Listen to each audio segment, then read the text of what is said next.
Come on. Welcome to session 5 of Beldania. Today I have playing with me, Jamel. Guys, Jamal here playing Yavo, Order of the Scribes, Leonin Wizard. I have Jodo. Yeah, that's me. I'm playing Hennick Littlefield, a halfling bard and former, I guess at this point, farmer. I have Rico. Hey, it's Rico. I'm playing Torin Goldenbrand, the Dragonborn Paladin. I have Bruno. Hey guys, I'm playing Natasha Iolet today, a female human cleric that's slowly becoming anti-capitalistic. And I have Josh. Hi, I'm Josh. I will be playing Sebastian Belmont, who is a little kitten abjuration with what is that? It's one of them, is he? Jesus. Yeah, Jeez, I heard of those. abjuration wizard, who is also anti-capitalist. Right. So, my anti-capitalists, as you are currently in the richest inn in the capital city, living it up like aristocrats. It's approximately 8:30 in the evening. There's not a huge amount to go out and do, but there is, of course, some frolicking and some frivolity to happen. We'll start off with a game. For those of you who are interested, there is dicing to be done on these tables with richest aristocrats, but the entry bets are pretty small. It's a silver piece as an entry bet. And they are playing a game called 2012 and 6. 2012 and 6 is quite a simple game. They roll a 20-sided dice, a 12-sided dice, and a 6-sided dice. And to the winner go the spoils. It's a potential 7 silver each time you roll for a single silver buy-in. Who will? I'll do it. Torin will also partake. He likes those odds. Yeah, they're good odds. I think if more than 2 of you play, it should be impossible to lose money. But I'm not 100% certain on that. I haven't done the exact probabilities, but I think it would be pretty hard for you to lose.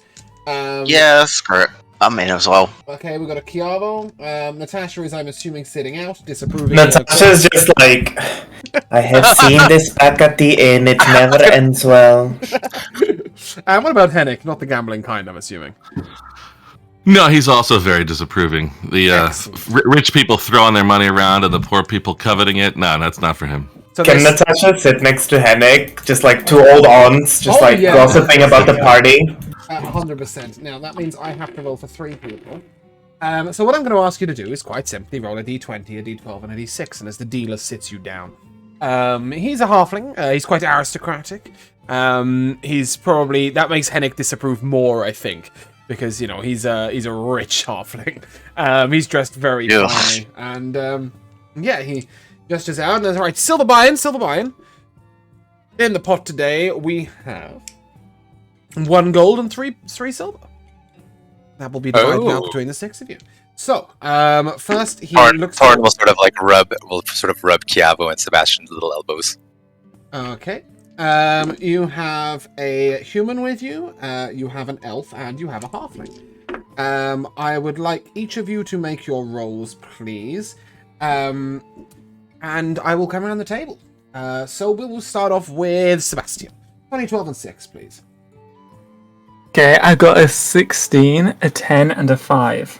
16, a 10, and a 5. So no runs, no 3 of a kind. So you are a high 16. So do your maths. That's a 16, 26, 31. Is that correct? Yes. Okay, so Sebastian coming in with a 31. Why is it... Oh, yeah, there we go. Okay, cool. Chiavo, your rolls, please.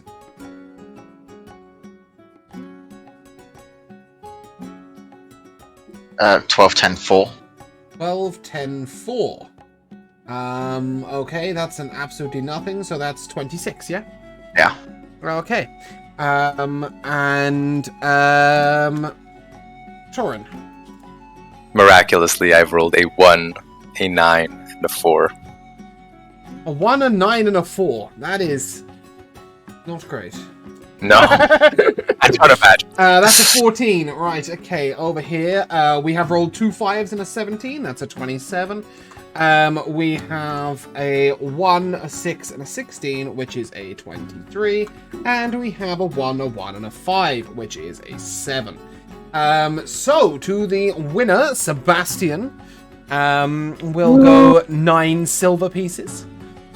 To second place, the halfling will go 2 silver pieces, and to third place, Chiavo will go 1 silver piece.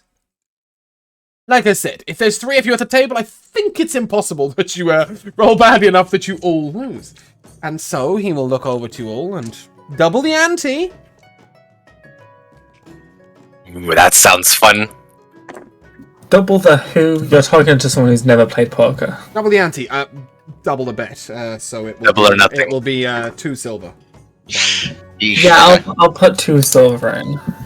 Okay, so 6 of you This is round. going to be the downfall of Sebastian. 6 of you round. That brings us up to 2 gold to share. The house is currently putting money in the pot. But that will stop when you double it again. So. Oh, hold on. I can't afford to double down. You haven't got 2 silver pieces? No, after the initial round of bet, I only have 1 silver piece. Sebastian, will you spot him a silver? Yeah, go on, fuck it.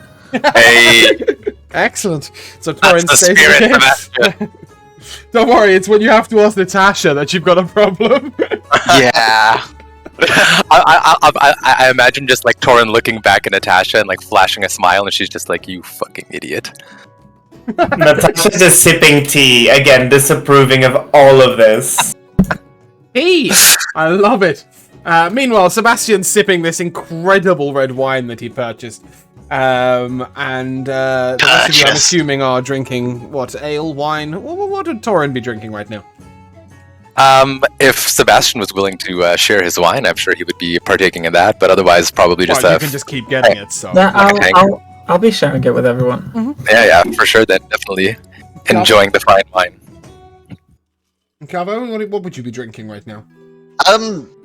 I'd probably look after seeing Sebastian get with the wine.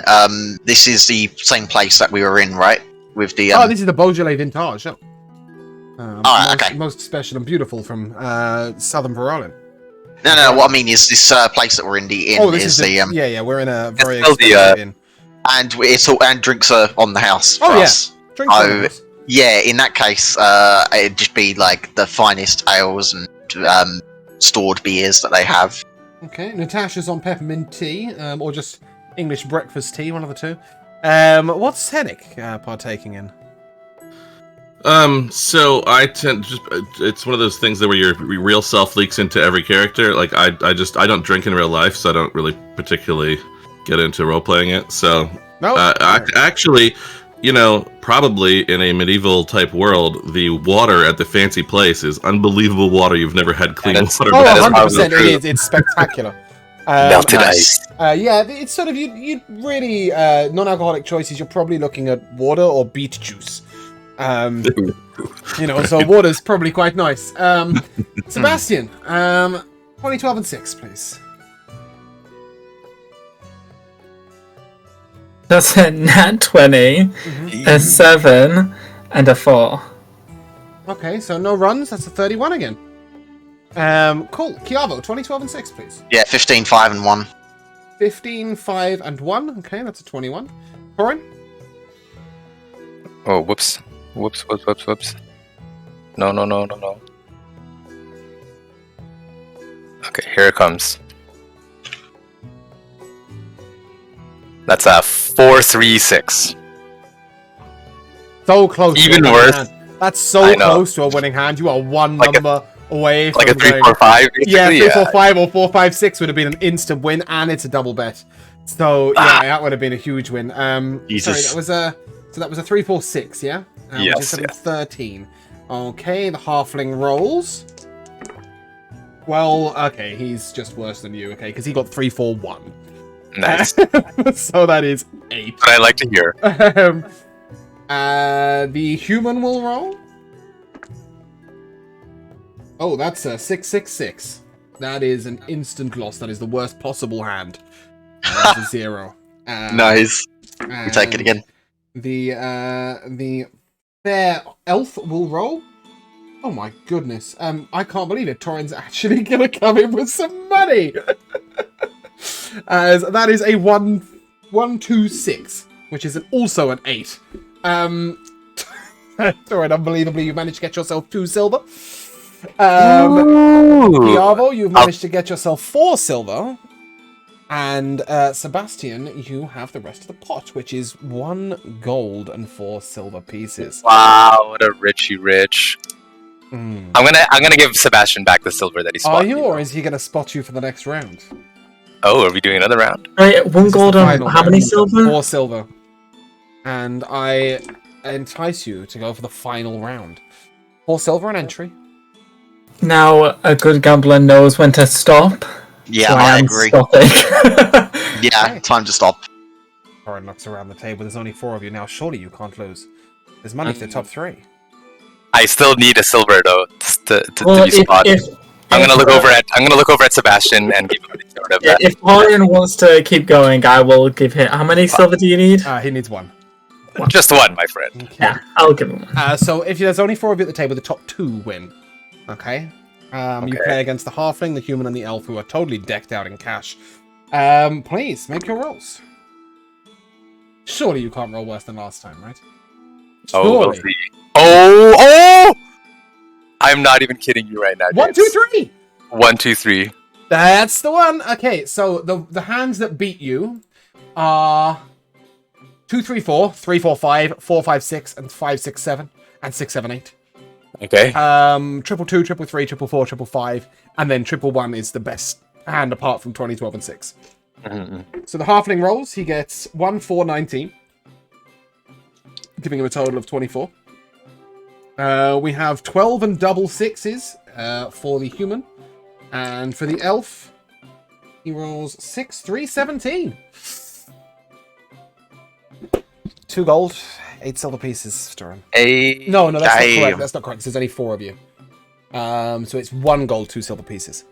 1 gold, 2 silver pieces. Well, and you need, and I believe you owe Sebastian 2 of those. I do owe Sebastian 2 of those silver pieces. Take them back, Sebastian. Well, gambling might. I'm gonna have to rewrite that game to make the odds worse. Yeah, as I was doing it, I was like, if one of them plays, this is really good odds-wise. If 3 of them play, I don't think they can lose. Which is slightly worrying. Maybe next time we'll have a table of 8. But yes, well, have some riches, I guess. Then, it's sort of at this point, you hear the bards are winding down. It's sort of 11:30 at night. It's getting, it's a late one. Normally Natasha and Hennick would have gone to bed ages ago and got up crack of dawn. But this atmosphere in the tavern can be quite enticing and addictive. Yeah. Does anybody have anything else they'd like to do before heading up to bed? I'd like to cast mage armor. Excellent. Yeah, I mean, both you and Kiavo know that this is good practice, Are you just casting it the once, or do you have 2 spell slots left? I have 4 spell slots left. Okay, that's absolutely fine. Roll me your d4 twice, please. The 4? 4. Okay, so that's an average of 4. And now roll me your d6, please. The 3. Okay. So you're up to 7 hours now for mage armor. If you haven't guessed. Yeah, Kiavo, are you also doing ritualistic casting practice at the end of the night, or are you just bedhead? So, if I were to ritual cast practice magecraft, would that actually do anything? Practicing rituals is not going to do anything at all. Okay, no, then in that case, all I can do is just burn forecast on the shield. Okay. Yeah, so that's just sort of practicing your magic and getting better at it. It's not going to give you anything in specific. Yeah. I wasn't sure whether you had you have assimilate knowledge, don't you? I do have assimilate knowledge. Apart from that, you don't have any spells that have any benefit from you practicing them. Yeah, so I guess what I will do is I'll just assimilate knowledge on one of the books I haven't assimilated knowledge on yet, and yeah, so this is probably going to be the book that you picked up on Lord Valen. Lord Valen is, it's the seat of power within Beldania. Well, within Jorston, certainly. Within Beldania to an extent. You've got to remember that the humans are the primary power, I guess, in Beldania as a whole. But the Urex Confederacy, the Urex state holds strength over the humans. You learn sort of a little bit about geography and such of Lorwallan. So it's built on a river. This makes it highly defensible. The walls have been re-strengthened multiple times as they've been extended outwards. So what you actually have, which isn't resembled on your map, but is the case, it's sort of resembled. There's a perimeter wall made by the squares of the streets on the inside of the city. So you actually have 4 sets of walls. So there's one set of walls that actually just go around the royal palace itself. right. There's another set that goes sort of a little wider out. The third set of walls go almost the entire way around the city. Just you might be able to see on your map. There's like a little boundary at the outskirts where there's sort of slum town going on. Actually, let's just have a little look at it. So there's wall around the palace, wall around the rich area, wall around the city, and then like. Yeah, so there's The basically fourth 2 wall. city walls with some slums in between them. Great. So actually, on the, not quite, a bit more, down boy. There you go. So on the edge of the map, you see sort of this little parting. Where's my party counter? If I put you there, oh, I need to do this. Down, boy. Down you go. Oh, what am I doing? Come on, James, work this shit out. Party counter, there we go. At this point, you'd only be inside the 1 wall. That's the 2nd wall, stepping in there. The 3rd wall contains the royal palace and the Lagon estates. So it's just sort of across the middle. And the final wall is around only the royal palace.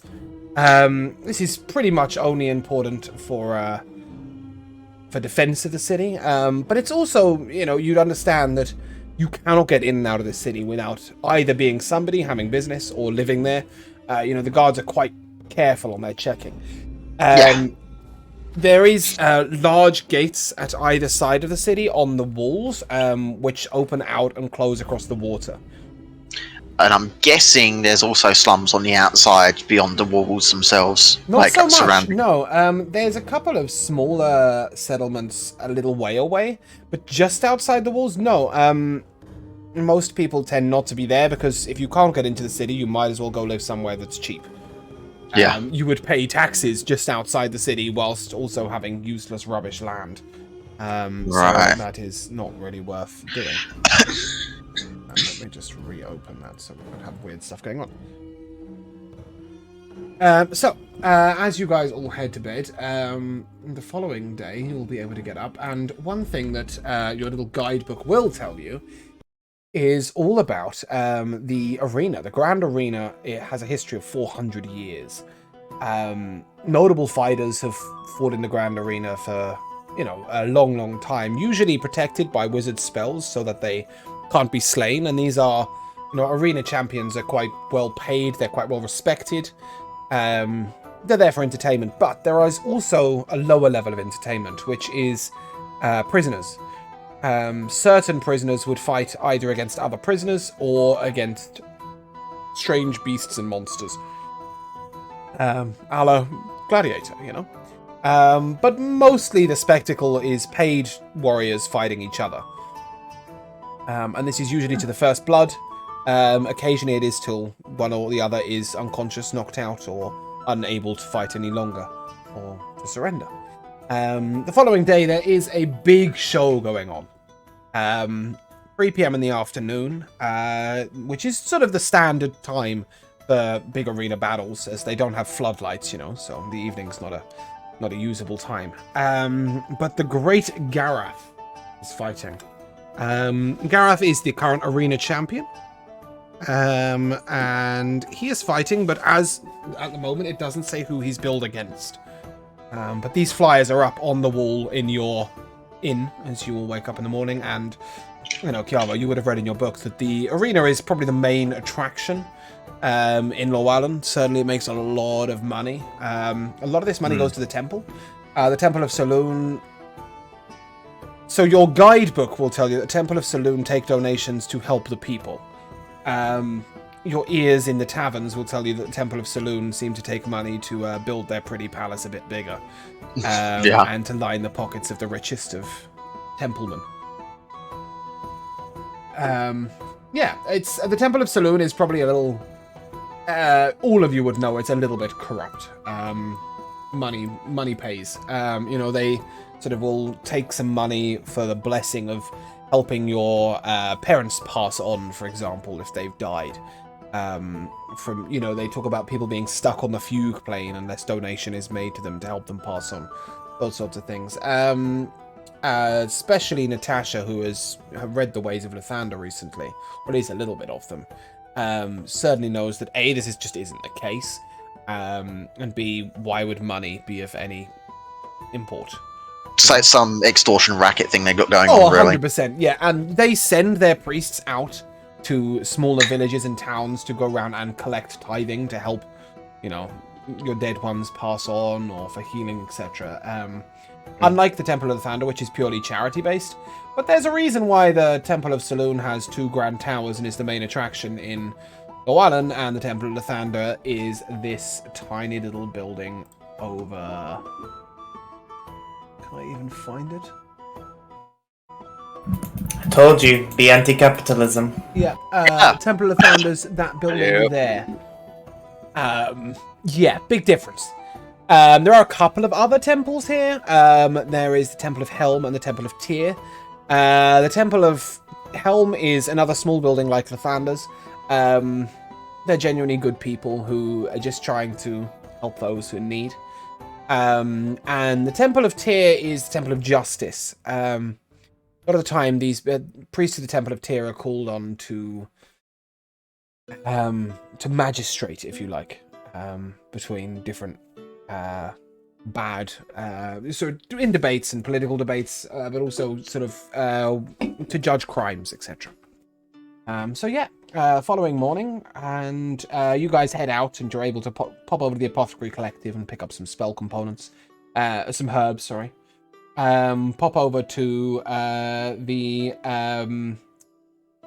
where would you go? The Mages Guild, and the Mystic Emporium, and pick up some spell components. Does anybody else need spell components other than Jodai? Other than Hennick, sorry.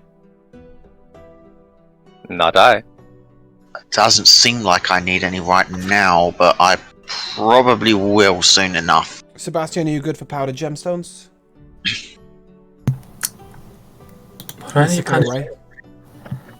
I'm not currently using it. Okay, do you want to pick up some just in case you do at some point?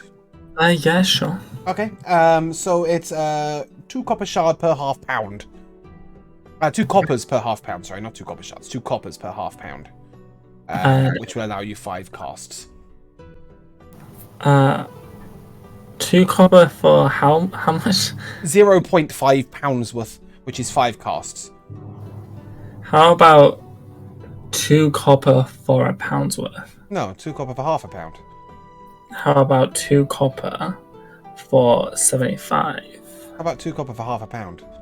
How about 2 for 80? And that's the lowest I'll go. How about 2 copper for half a pound? How about 2? Because you're a friend. 85. 2 copper for half a pound. 2 for 85. You can have it for 2 copper, half a pound, or you can not have it. I don't really care, but that's the price. You're not going to be able to barter with the Mages Guild. They're just going to charge you what they charge you. If you want to wait till you're in a smaller town with a smaller shop and, you know, start bartering, that's absolutely fine. But otherwise, you can pay 2 copper for half a pound. Fine, I'll pay. 2 copper for half a pound. Like I'm being ripped off. I should at least get a guild member's And it is the guild member's fee. If you want to go and pay in the You Mystic Emporium, you can pay. me blind. If you want to go to the regular shop, you can pay 4 copper for 1/10 of a pound. No, it's fine. Take your blood money. Good. That's what I like to hear. You pop by the library, just because Chiavo won't refuse. He will go in. That's because he's walked past. But the library here pales in comparison to Harbonman's. In fact, it pales in comparison to most libraries. It's only a sort of little bookshop, basically. And the reason for that is the Collector's Enclave. And even the librarian reluctantly tells you that unless you want information specifically on Lorvalen, perhaps you should head to the Collector's Enclave. Well, I would kind of like information on Lorvalen. So he'll sort of... is there anything specific you want to know about it? Some things on the history and... some things on the history and culture, really, more than anything. I'm okay enough with where I am, I think, to not need a guidebook. Yep. So in terms of history and culture, there is a book that specifically says, the history of Lorvalen. Yeah. Most of what you can glean from this in a short moment of time is that it has and always it is and has always been a human city. This is quite unusual. Most cities are built upon the remnants of what the Moon Elves built in Jorston and in some other countries, such as Veralia, or they are in lands of longer histories, such as the Tabaxi or the Leonin. But this is rare. It was built by humans for humans. It was also a planned city, so unlike other sprawling cities that are just sort of a mess of things that happen, Lorvalen was planned. The capital was moved here specifically, and it is a relatively young city at only 500 years old. Yeah, that's it started with a little harbour, and then they planned the city around it. You'd know that the main reason why Lorvalen is so popular is the river trade. River trade from the dwarves and on to the Urax Confederacy. And it is famous for the Collector's Enclave, more than anything else. The arena is probably its main attraction, but the Collector's Enclave is something special. That's definitely going to have to be a visit then. As you pass the leather worker to pick up some fine cords, Hedek, you can just make a note that you can have, say, 5 probably from at the moment. Torrid might be able to work out some more later, but for now, 5 is just a quick strip. It's sort of 11 o'clock in the morning. As you head through the marketplaces, I would like to take a perception check, please, and a charisma check from Hennick. So at first, the perception just to sort of listen out to the general chatter, and then a charisma check to see if you can turn the conversation towards what exactly? What are we trying to find out? I would like to get a read from your ordinary folk as to whether Lord Lagon is as truly sort of like man of the people as he seems, right? He's got the less fancy castle. He seemed like he was all nice and cared about everybody, but you never know. That sometimes even humility is a pretense. 11 on the perception, and then what you said straight. Natasha's very keen on finding this out as well, so I would give you guidance. Sure. So 11 on the perception, possible guidance. That's a 3 on guidance, so 14 total on the perception. And then straight up charisma is a 22. Okay. Something that takes your ear, first of all, is a girl at the marketplace who's complaining.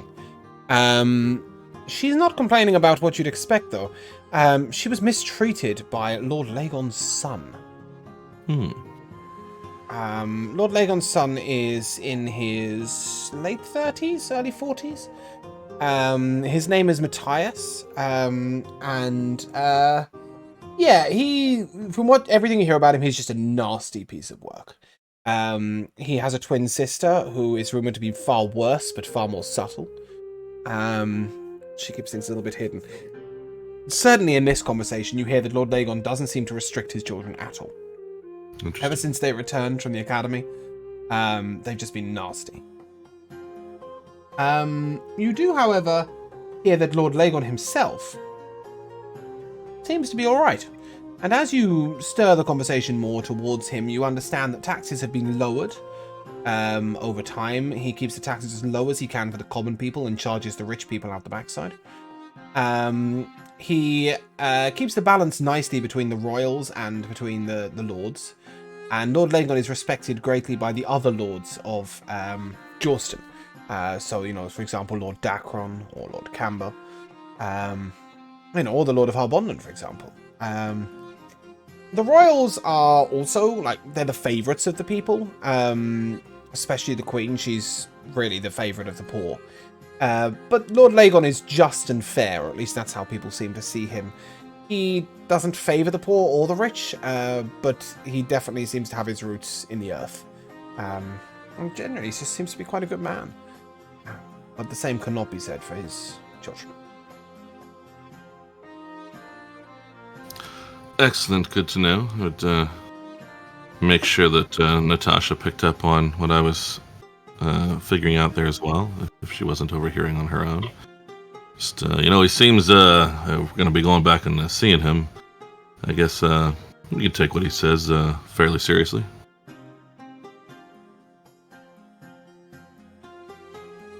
As you steer this conversation to the Lagons, you do hear that some of the palace servants have gone missing mysteriously. I say palace, sorry. Some of the servants on the Lagon estates have gone missing mysteriously. This may be something that catches your ear. No real details were given, and when pushed, another one of the ladies in the market pushed this particular person, who was the fishmonger, Sal Flatfish. She was pushed to tell more about this, but all she knows is that her cousin's best friend, you know, disappeared, and that was after a couple of other disappearances. Male and female. No specific favoritism there, it doesn't seem. But they all went missing, those who worked on the Lagon estates, and they have been hiring new servants recently, quite a few of them. Other than that, not much. The other thing you get in the market is a girl coming up to you all, and tickets to the arena, tickets to the arena! Outside tickets, tickets to the arena, nice and cheap, tickets to the arena. Ooh, the arena. Copper for two, copper for two. Gotta go, sir. Arena, copper for two. Torin will look back at the group and say, "What do you think, friends? Shall we kick back and relax? Take in an arena show? You know, my grandfather fought in the arena here in Lower Valen." Why don't you enter? I would assume he is. No, my goodness. Can't. You have to be registered to fight in the arena. Perhaps one day, Sebastian. Yeah. All right. But I believe we have more pressing matters than to train here and fight in the arena. But I would like to catch a show. But I thought we had pressing matters. I meant to have to stay here and train and register, ready myself. I mean, priorities, I guess. I mean, we don't need after image. Excuse me. Torin will offer to buy everyone a ticket.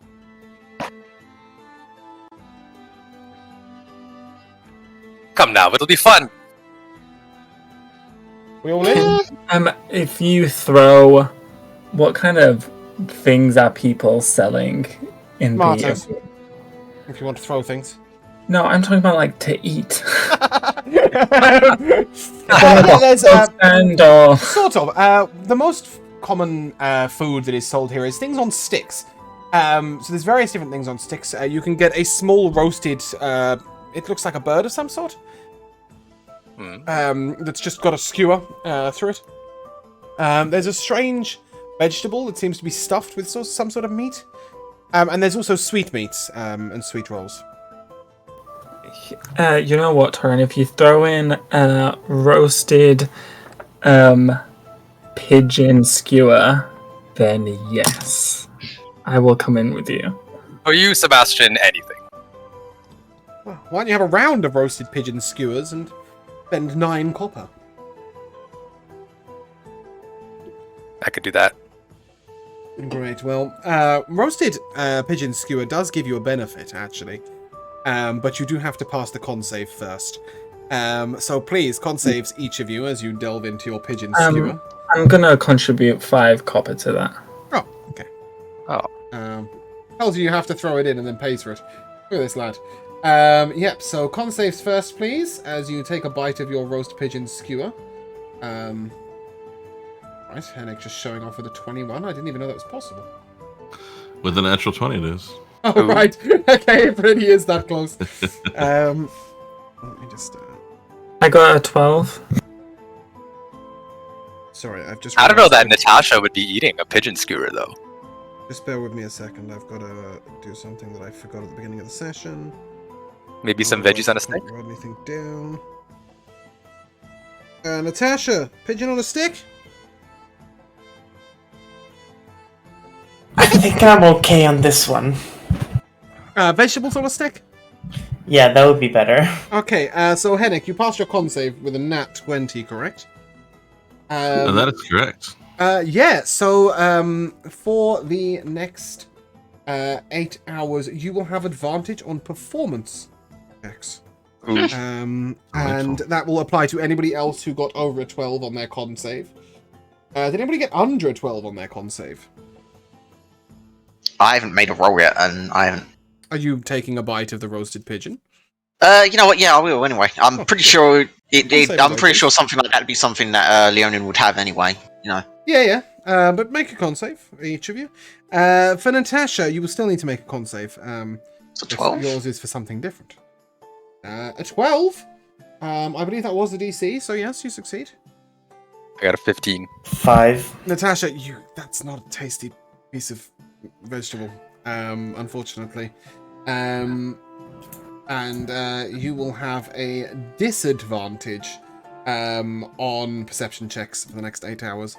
As it would give advantage, but frankly, that was vile. And as you spit it out, feel yourself being a bit queasy and your eyes are a bit glazed over and dizzy. Yeah. Regardless, with your tickets to the arena, you'll be able to get there within 10 minutes, but the show isn't for another 3 hours. I believe you wanted to head to the Collector's Enclave, Kiavo. Is anybody against that? I would hope not. Not I. Okay, so you're currently on the bridge. The Collector's Enclave is to the south. As you... What about Sebastian? Is Sebastian come along with this as yeah, well? Sebastian, Or, did you make your Christmas? I got a 12. Yeah, so he gets advantage on... so do you mean, what about Sebastian in terms of going to the Collector's Enclave? Yeah. You come if along one as of you well? goes, you all go. You don't, Right. you don't Yeah, split up yeah, in a city like this. Fair. Cool. So let me just... Sorry, I've really got to... make some notes here. Cool. And you are able to all head across the bridge.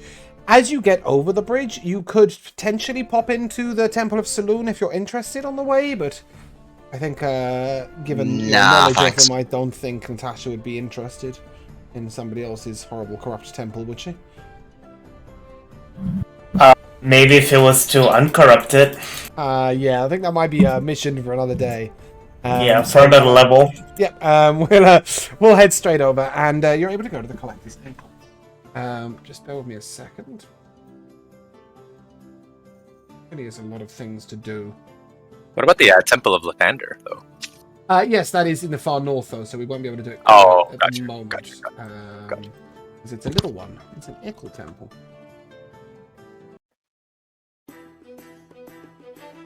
Not what I was looking for, thanks. There we go. So you are able to enter the Collector's Enclave. Now, I don't have an image of this because, frankly, there ain't one. When you walk into the Collector's, what you come across is a small marble entryway. It's approximately 20 feet deep, and there's sort of a luscious red velvet carpet going to the right and left. And as you look, it seems like that carpet is going to curve round to encompass a huge building at the center. The Collector's Enclave is huge, by the way.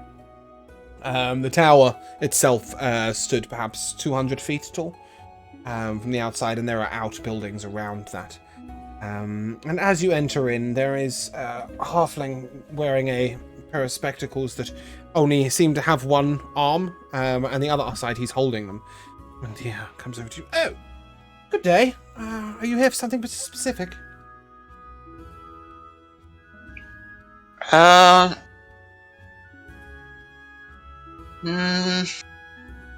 Well, I guess I could say many specific things. There's many things that would be of interest. You're an academic, are you? Yes, yes, very much so. And have you contributed to the Collector's Enclave at all?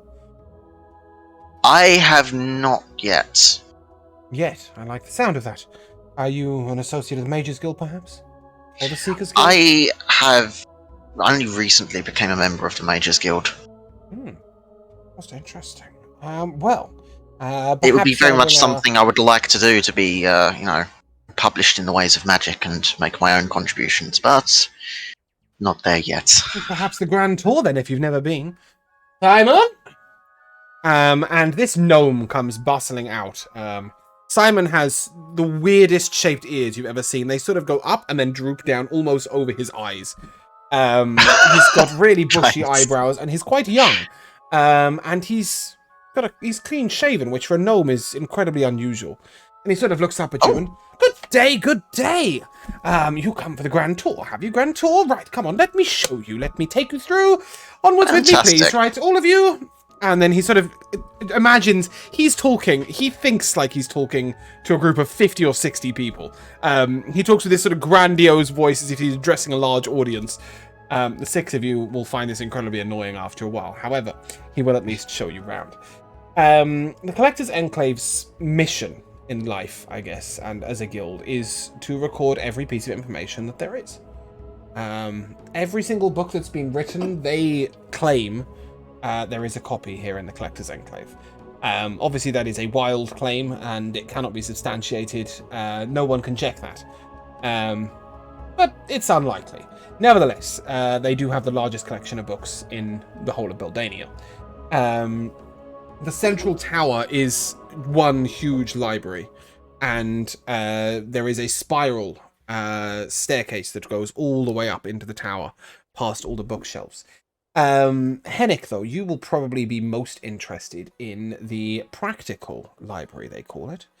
So the practical library is a collection of tools, implements, and other sort of objects used for craftsmen.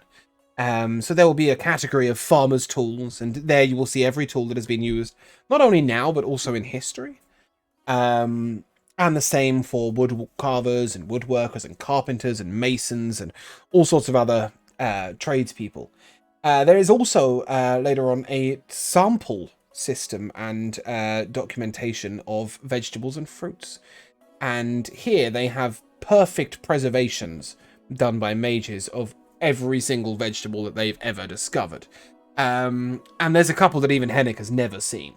These are unusual vegetables and fruits. As you move onwards, Torin, you would perhaps notice the huntsman's tools. There are various different bows and crossbows and daggers and unusual implements, spears, used for catching various animals and for hunting them. And also catalogues of animals. There's a bestiary here that is huge, and the majority of these animals are stuffed, a la thaumaturgy. Some of them not. Some of them there is only a bone structure that has been roughly put together. And for a couple, there's only sort of a head bone or a femur, and then sort of like rumored to be of the animal X. Yeah. There is a dragon's skull there, a full 14 foot in height and 12 foot in width. This dragon's head is just the bones of. And it states his name. This dragon was Mesakarmit. He was an ancient brass dragon who wished for his head to be preserved in the Collector's Enclave, as he believed in sharing knowledge and he believed in their goal. And he died of natural causes, it says underneath in quite clear letters. I wonder if they've preserved his brain. Simon turns around and unlikely, very difficult. We haven't quite managed that yet, but I wish we could. He had a marvelous brain, did Messer Comet. There's books on him in the 14th story of the 3rd aisle of the 8th library on the right-hand side. You know, this you can see that Simon's whole life has just been memorizing where things are. He's probably never read anything. He just knows where everything is. I've read the directory. Exactly, that's all he's ever read, but he knows it. But yeah, in the bestiary, there's wonderful different animals and beasts. And Simon makes an offhand comment that, Sebastian, perhaps upon your death you might be preserved here as the first of your kind. And Sebastian, there is actually a page on you in the bestiary. I would, first of all, wait, did he say that out loud? Oh, yeah. I'll just look up at him. What are you talking about? Well, you're one of a kind. You'd want a record to be preserved of your achievements in magic, would you not? Look, Sebastian, he's right. Look here, and he will show you the page on you. It's written by Serena, the researcher at the Mages Guild in Harbondon. But you can see that the note, the way it's written, was not intended for a library. She's writing like a personal letter to another mage in another guild, and somebody has copied it verbatim and stuck it in the museum. What does it say? It merely says that Sebastian Belmont was a human wizard who managed to achieve, through use of a scroll of unknown origin, a transformation into part house cat, part human. Apparently his limbs now function perfectly and he's still able to access his magic.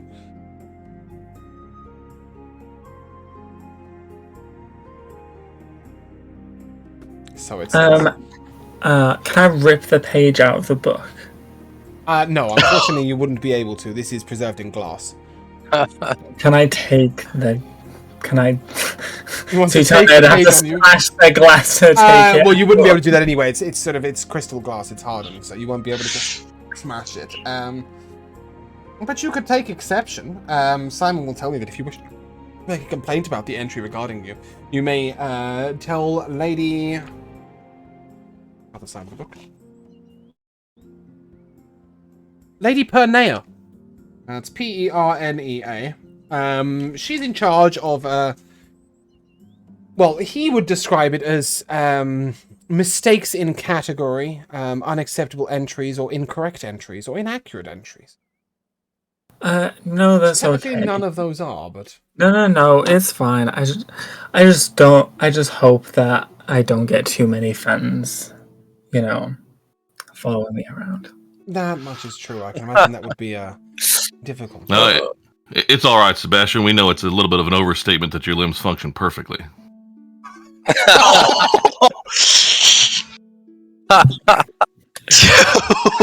Torin is cracking up right now. Oh, And what exactly do you mean by that, Nick?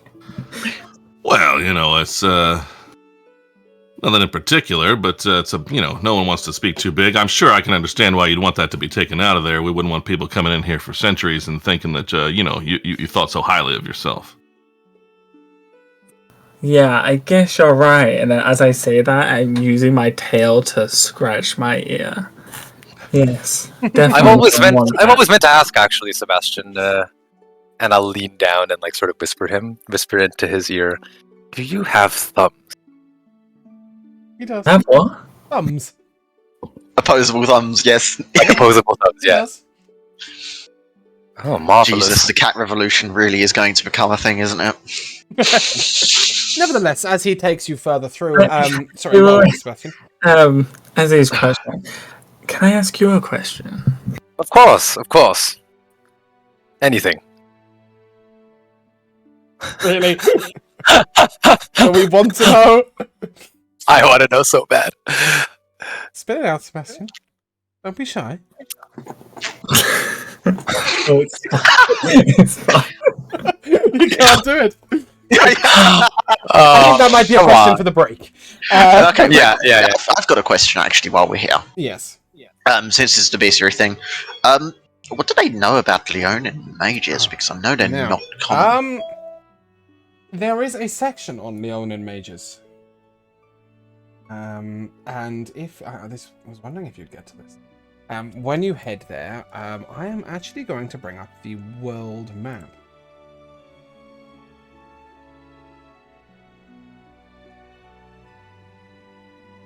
And it will tell you about a place called Mimna Kolrik. Oh. Now, Mimna Kolrik is an island off the coast of Beldania to the east, the southeast, where exist only Leonin. And these Leonin are all magical in nature. How many? About 100,000. Wait a minute. I hate to tell you this, you're not necessarily unique because you're a magician. You're unique because of where you were born. Either your father or mother had some unusual bloodlines, or, well, daddy wasn't daddy. One of the two. So, as you read through this, I would like you to make an intelligence check, please. As you have a little look, and you discover that there are 21. large tribes of magical Leonins who, most of them divination wizards, who have built this fabulous city in Eskralish, in Mimna Kolrik, which is an unusual and rocky place, where hunting grounds are not so good and there is no sacred oases. Instead, magic is required to create water. With your 21 intelligence, you know that certainly this is not something in your mother's bloodline. Your mother can trace her bloodline in the Pride back centuries. But your father's bloodline is a little more murky. Perhaps that's a question for him sometime. Whether you are descended from the tribes of Mimna Kolrik or whether he's just not daddy. Well, either way, that gives me something even more of a priority than asking the questions.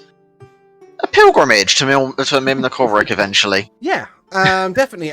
You would read also that the Leonin of Mimna Kolrik are incredibly protective of their land. Visitors can go there, but they have to book long ahead of time, and you can only travel there from Beldin. You cannot travel between the Leonin lands of Halion and the Leonin lands of Mimna Kolrik. They do not get on well, which is probably why you've never heard of them. That's fair enough. Not only this, but you would never have found this in any library or even in the Mages Guild. They wouldn't necessarily have known this. This is sort of on a strange page in the Collector's Enclave, and it really is a couple of pages. In a bestiary of hundreds of thousands of beasts, monsters, races, etc. But as it was specifically pertaining to you, it was easy enough for you to find because you were looking for it.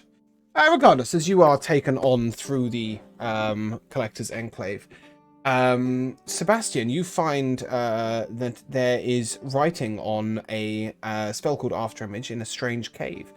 But thus far, nobody has managed to transfer the rubbing on the wall to a more modern form of spell recording.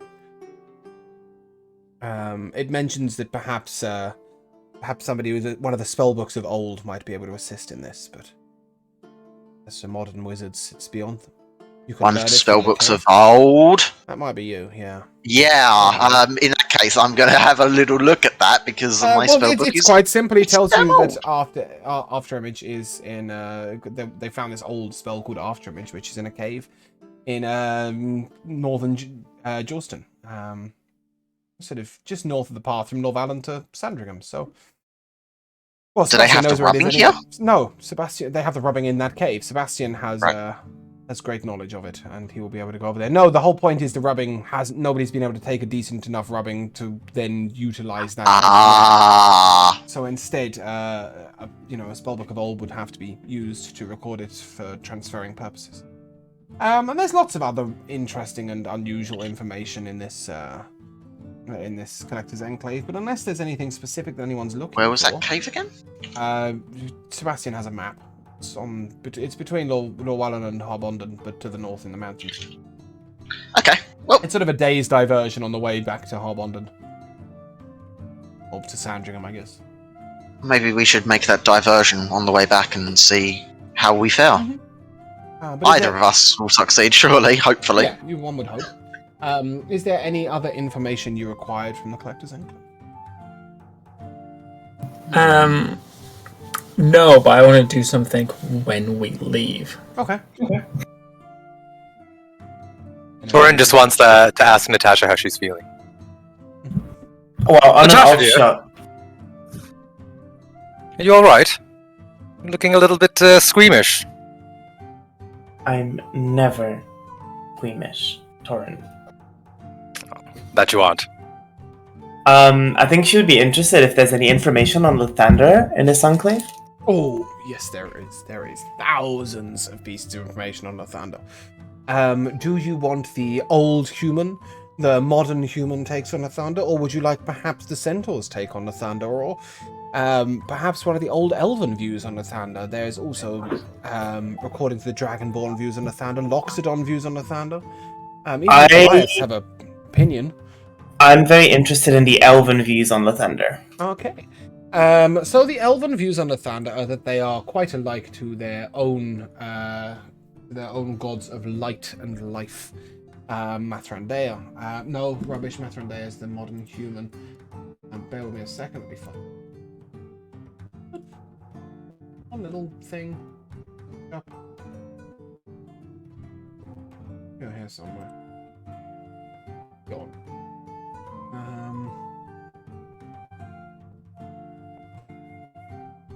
Yeah, so Lathander is, in their belief, similar in outlook to Invarnis, who is the god of healing, but also the god of light.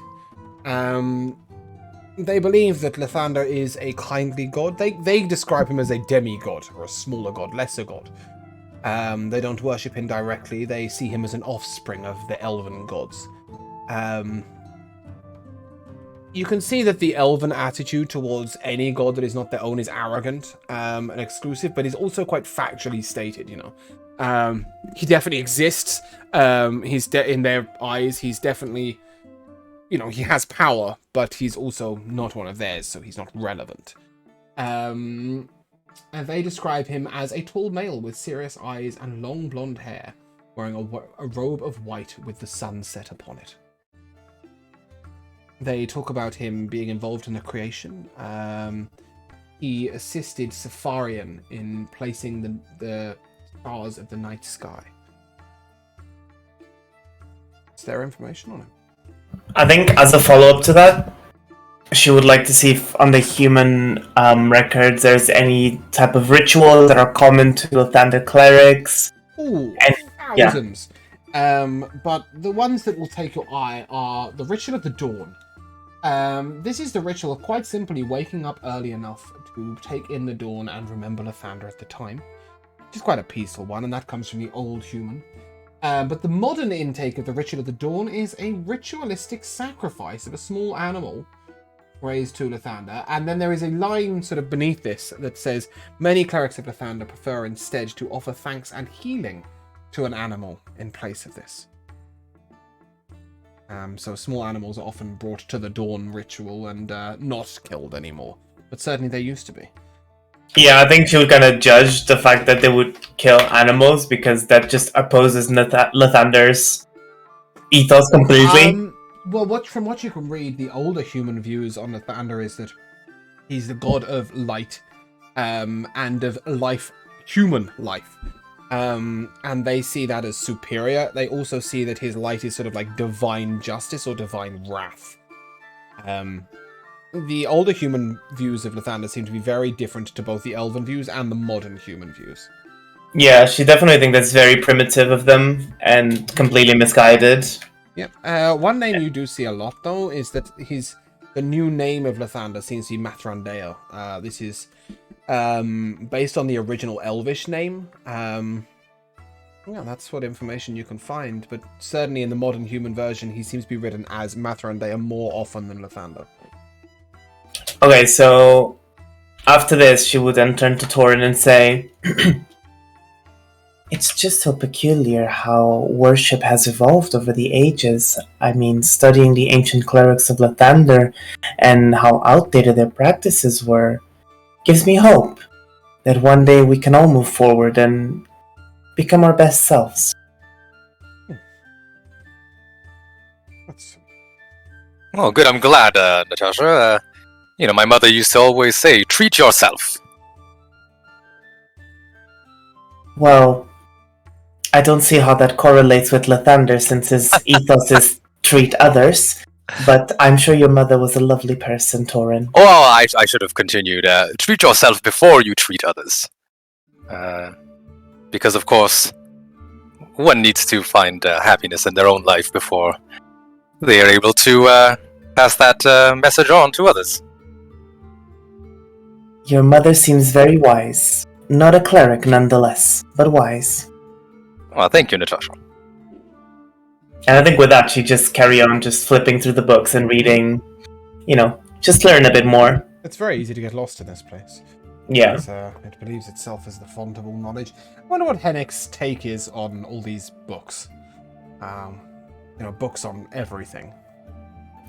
Yeah, I mean, he's very pleased to see that they're preserving, everything, that they're not preferencing some sort of, fancy shit, but that the books, he sort of occasionally takes out his little almanac, and it's just this had pretty much all the information I've ever needed, but... Simon looks at it and, we have a copy of that. Section 12, shelf 14 of Library 6. Proper sensible halfling values, those. I've always thought so. The ways of the halflings are, so many of them are lost to us, as they've always been preserved by word of mouth. And, of course, if somebody dies before their time, that word's not handed down. Though a great halfling master of mine once said that if knowledge is not passed down properly by word of mouth, then any old sod can pick it up and read it, at which point we're putting dangerous knowledge into the hands of the incompetent. Well, then, I suppose wouldn't the ideal be word of mouth that doesn't end too soon? Of course. But over time, I find that word of mouth gets contorted. Different teachers with different views give different perspectives, and suddenly we're all believing something completely different. It's like that silly game where you all sit in a circle as children and whisper into each other's Beldania ears. whispers. Yeah, something like that. Well, if only you had the one teacher who could stick around a while. That might be a good solution, if possible.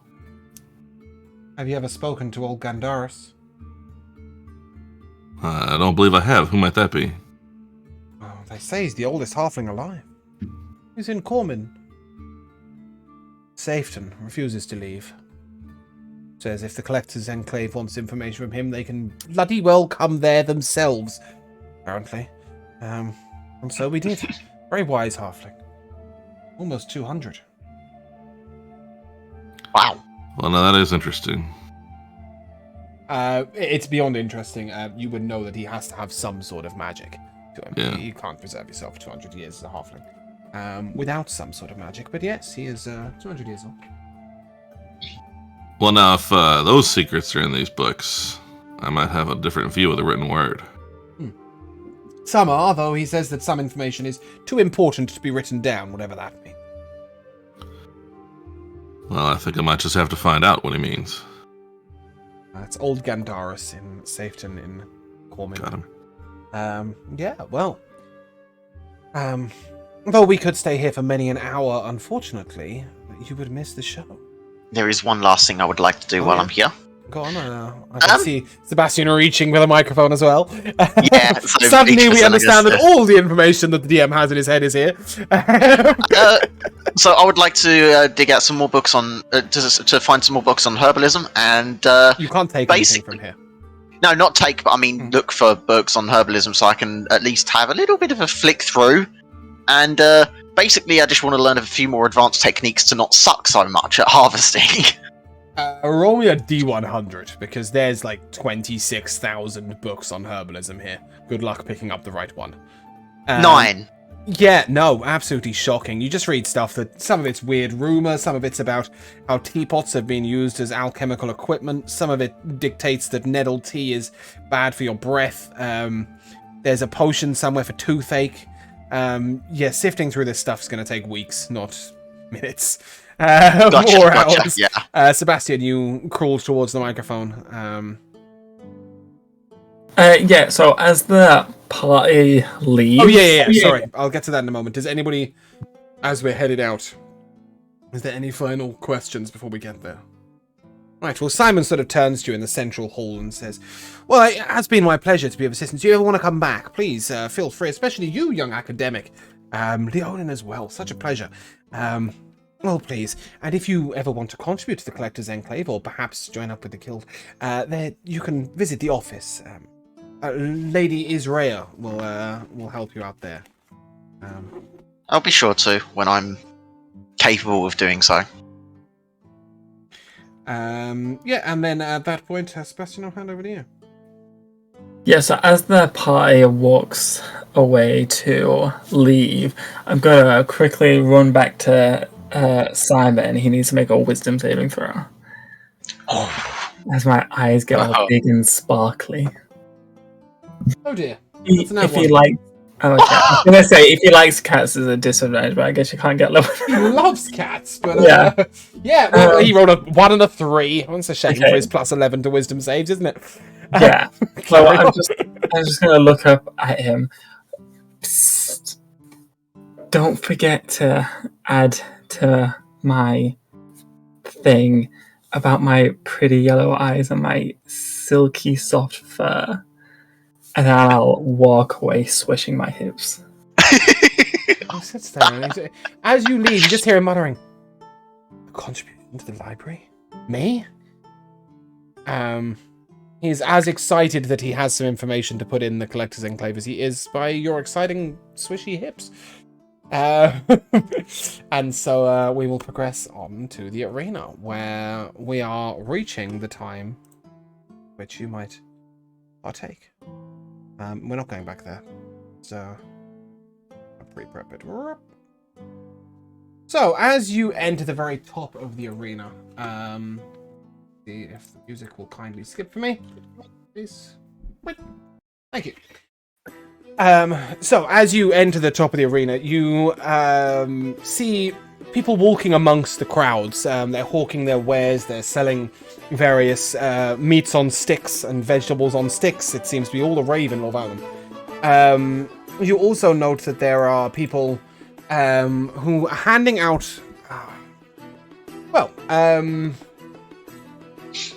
let's see if anyone can work out what they are. An insight check? Who's good at an insight check? Probably Hennick, or Natasha. Natasha's would be an advantage, but Hennick's got the higher modifier, so both of you can roll. I'll guidance myself also. Oh, okay. You've nailed it anyway. So, win that, yeah. 22. Yeah, okay. 26. Both of you know what these are. So, this is like wizards using pigs' bladders to store... Oh, sorry, that's being very obnoxious. Let me just fix that. Yeah, so this is wizards using pigs' bladders to contain coloured ink. And these are sometimes used when somebody's paraded in stocks through the towns, villages. Hennick, that's probably what you've seen. Natasha, more traditionally, these are used in a certain inn-based game where people throw the bladder to each other until eventually it blows up over someone and covers them in coloured ink. So just to take that look off your face mildly, this is how originally footballs were made. It's not that disgusting. So they're turned inside out and they're ruckled and they're cured. So it's like a cured hide that's sewed up. It's not... Yeah, I mean, you can give it that look, but it's basically leather. It's just leather made from a pig's bladder. But regardless, these are being sold for 3 copper each, and they are to be thrown down at the combatants to create a bit of a scene. These are only to be sold in the top rows. You can assume that those who are in the lower ranks, who would have bought their tickets at the door just before entry, are those who have less money, who would have paid a shard or 2 for their tickets. It would be nice if you had known that before you paid 2 copper, wouldn't it? Regardless, those who paid a shard or 2 are the common folk. The majority of these pig's bladders won't make it to the arena. They will instead land on the heads of the people in the right seating below. That's why they're only sold in the top rows. There's also a couple of other things going on here. You will notice that there's certain segregated areas which you can't get into, where people of noble titles seem to sit with their families. You notice that they're holding sort of coloured umbrellas that will shield them from the sun, and carrying bottles of wine and picnic baskets, and this is like the place to be in Llewellyn. As you look round, you would assume that there's near 150,000 people in here. This is huge, absolutely huge on a grand scale. And before long, an announcer comes out into the centre of the room, and he taps his throat, and the voice booms out across the stadium as he is basically using greater thaumaturgy. And he sort of, ladies and gentlemen, welcome to the arena of Llewellyn. It is my pleasure to introduce you today. At first, something to whet your blood and whet your appetite. This prisoner made a drastic mistake in a tavern brawl, and thus he will be charged with fighting for his life and his freedom. And who will he be fighting against, you ask? No other prisoner, nay, a spectacle we have for you today. A mountain lion that has not eaten in 2 days, and a wild beast. A boar. Now, open the gates! And you see sort of this man sort of plod out. He's got what looks like a small club in his hand, with nails that are coming out of it in different directions. This is a prisoner's weapon. You can assume by the fact that he's got a weapon that he at least won his first fight against some other prisoner. And this is the one that will grant him his freedom if he's successful. As he makes his way into the center, you see that the grate in the very center of the arena is sort of pulled away by somebody magically from the side. And roaring out of there is a mountain lion. Unfortunately, it was meant to be a mountain lion and a boar, but these idiots locked him in the same cage, so it's a mountain lion. The boar is dinner. And thus, you notice this man he's quite wiry and quite thin, and he doesn't look like much. He's wearing just a loincloth. But as this mountain lion sort of leaps for him, he just sort of sidesteps very casually, and he doesn't attempt to club it. He rakes the club down the back of the lion. He makes quick blows at his feet, and you see he's always ready on his toes, moving around. And after a short while, he sort of tires out this mountain lion, and the last time it comes past him, he sort of grabs it and slams the club down on the back of its head. And the mountain lion is slain. And a great round of applause goes out from many people, but you hear the common folk are booing. They like it when a prisoner fails. Nevertheless, the Lord Lagon himself enters through the large doors that sort of correlate to his seat up above where he was watching from. And he had a gesture, and he beholds in front of him a wooden crown with circles around it. And this is the mark of a free prisoner. And he places it upon the man's head, and the man will walk free. He cloaks him himself in a deep red robe and hands him a single silver piece to go about his way with. He's been forgiven and pardoned for his crimes. It's not long before the second spectacle comes, and this is probably something that doesn't really take much interest for some of you. As two beasts are let loose, both of them, one appears like some sort of wild cat with tentacles coming out of its back that seems to disappear and reappear around the arena. And it's fighting a giant spider that appears to be slowing it down with poison. It's quite a grisly spectacle, and eventually the spider wears the displacer cat down. And finally is victor, but you can see the crowd's got a little quiet. They're all waiting for the main spectacle, and the main spectacle will happen momentarily. As the announcer once again taps his throat, and ladies and gentlemen, it is not my time to disappoint. I present to you the great Gareth, the Grey Sword himself, and he will be fighting 3, not 1, not 2, but 3 Minotaur that have been captured for this purpose. Bring on Gareth. And this man walks out. He has sort of a gladiator's armor, you know, leather and metal rolling down one side.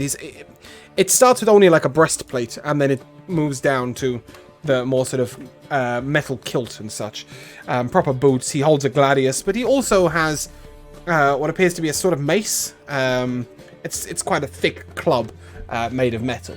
And he bangs one against the other and gets ready for the 3 Minotaur to come up. You all watch as the battle sort of... You can see... actually, can you see? Let's find out. Torin, you probably would understand this best. Give me a perception check with advantage.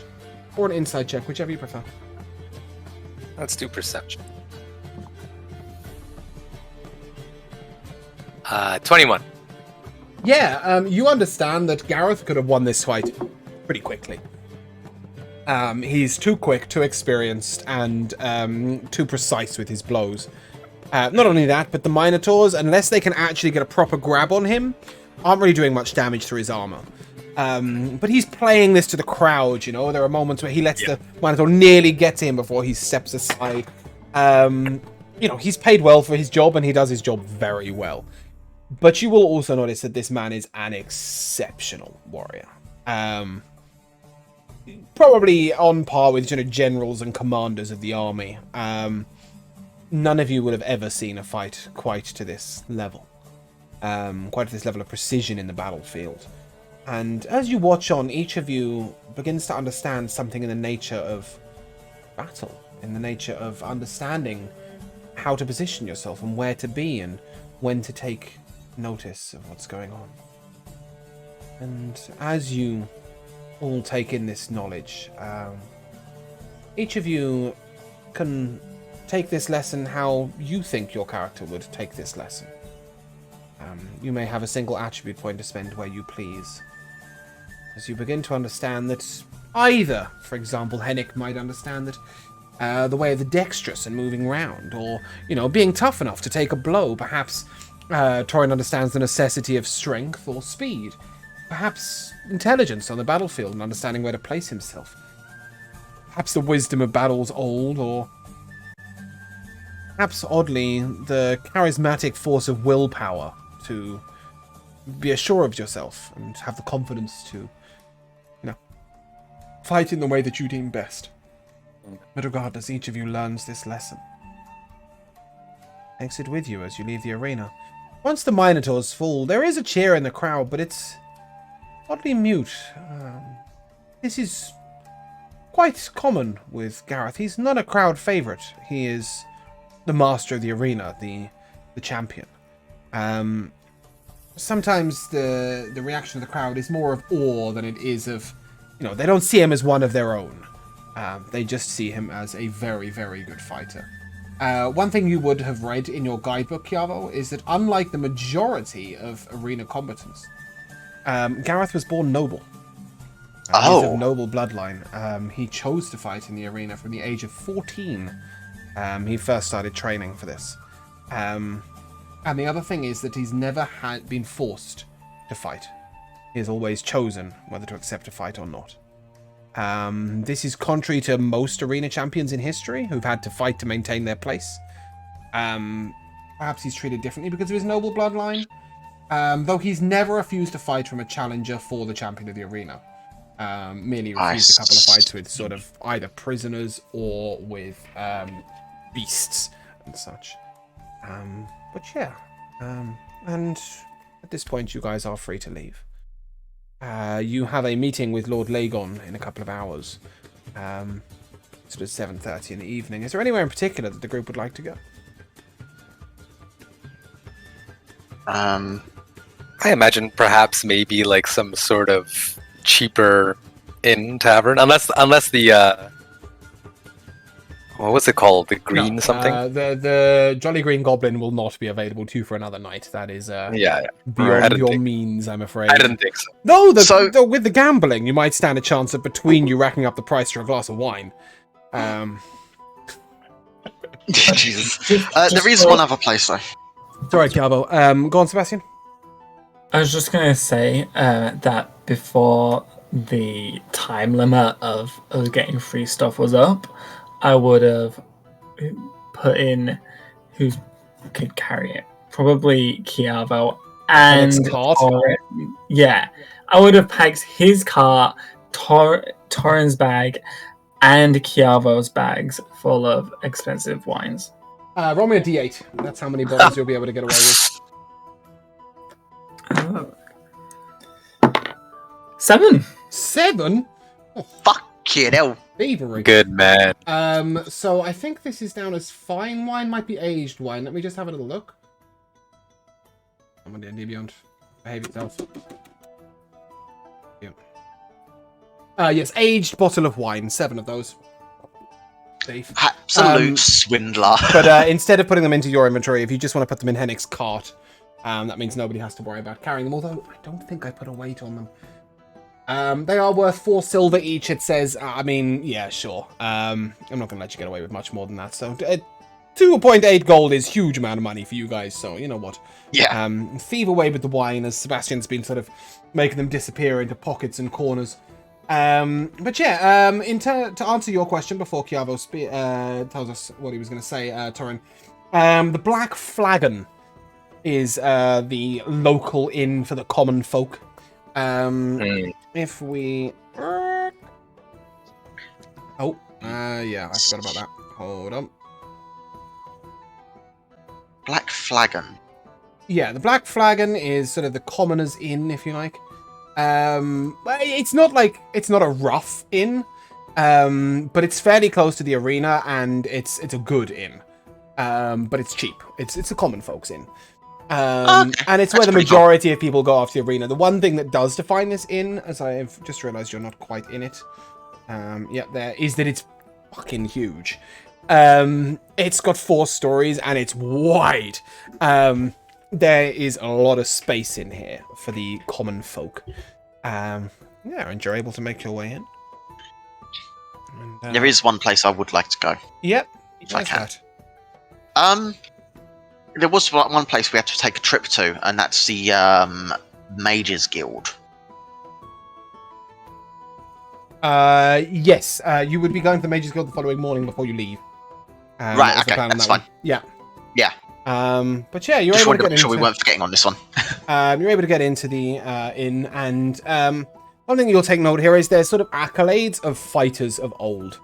Sort of different arena champions, their axes or their hats or such have all been hung across the walls. And unlike the normal inns where you get sort of a minstrel here or, somebody who's entertaining, here there's sort of minstrels all over the place. There's bards in every corner telling tales, playing instruments.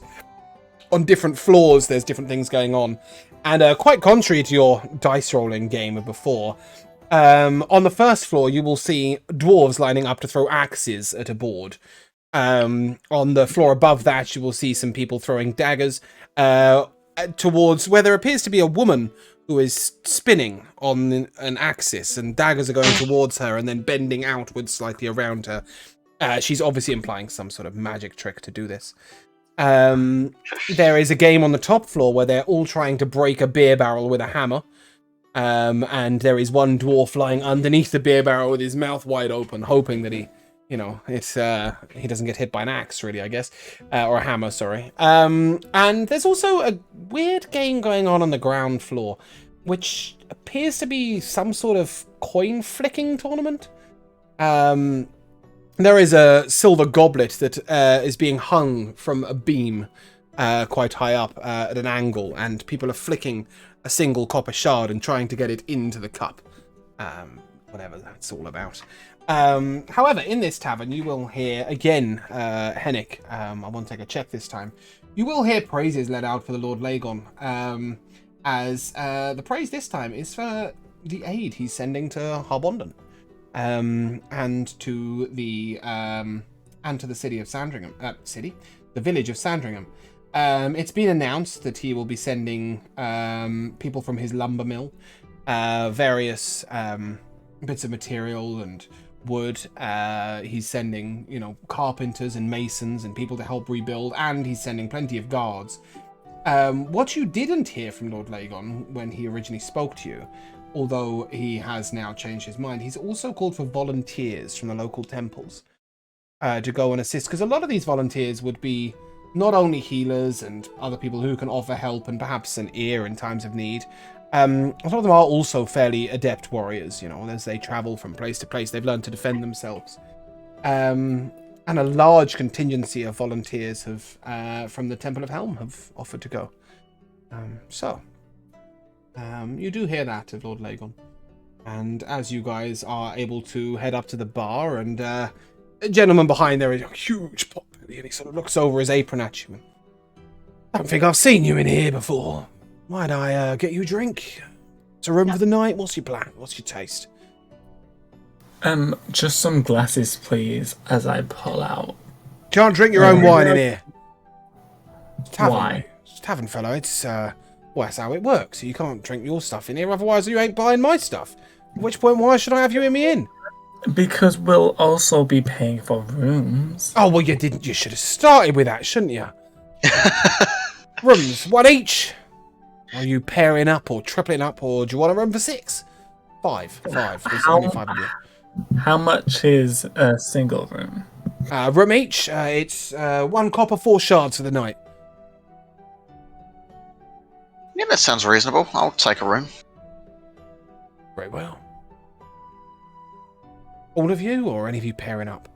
Sebastian, is that look of total disgust because it's expensive or because it's too cheap?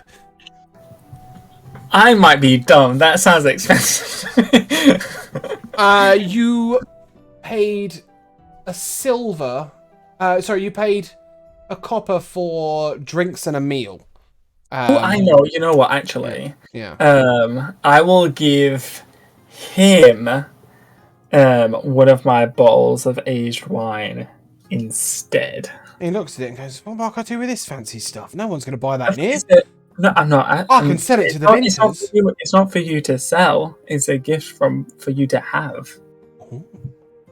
Why, thank you. And what do you want in return? Just a 3 nights single room. So it's not a gift but payment. Well, I can sell this to the vintners for more than a copper, that's for sure. Exactly. Very well. Well, you can have your room. Other than that, copper. Well, and he starts looking over it and... Go on then. Room for the night, yeah. It's 5 of you. You will have to pay for your meal, though. Deal. Alright, okay. So it's 3 copper for a meal. For the lot of you. Wait, did we just get a free room? You all got a free room, but you need to pay 3 copper for a meal. That's agreeable. I mean, I say it's a free room, but you paid 4 silver for it, because that's what the bottle of wine was worth. So yeah, no, technically, it's less. Technically, Sebastian's completely ripped himself off, but that's absolutely fine. Go get rid of these bottles somehow. I'm not an alcoholic. Just sell them to the vintners at 4 silver apiece. But in the meantime, yes, you will have to pay for the meal. So it's 5 copper. So copper each, basically, for a meal. And that means you can eat both tonight and in the morning for breakfast, and you can drink ale throughout the night. It's washed up ale. Washed up? Watered down ale is what I was going for. Yeah, they've washed up the cups as well, I promise. Yeah, you're able to get your room for the night. In the meantime, obviously, you do know of tavern games left, right, and centre. Does anybody want to try their hand at throwing axes, hammers, daggers, perhaps flicking a coin? I'd like to try hammering the keg on the hammering the keg. And so as you approach this group of bullshit dwarves, they sort of look over and, lad, you want to take part, do you? That looks quite fun. What exactly is happening here? Well, I'll be a bearded gnome. Didn't think no dragonborn would be throwing hammer. Well, I tell you what, I'll take your buy-in. It's a copper to a buy-in, and the winner gets a silver piece. And a glass of ale. Well, I'd do it for the glass of ale, but... Wouldn't we all? But, hey, we've got to do something with the winnings, haven't we? Well, yeah. If you I'll hand over a couple of these. I will take your strength check, please. Is the strength check, and are you proficient in the throwing of axes? I would say I'm proficient in all weapons. Would you really? Is that because that's what it says in your character sheet? I don't No, think probably so. not. Probably not throwing axes. No. Yeah, I don't think so. So no proficiency. Oh no, I wanted to smash the keg with the hammer. Oh, sorry, yeah, throwing hammers. Yes, I keep saying axes because there are axes Yeah. downstairs.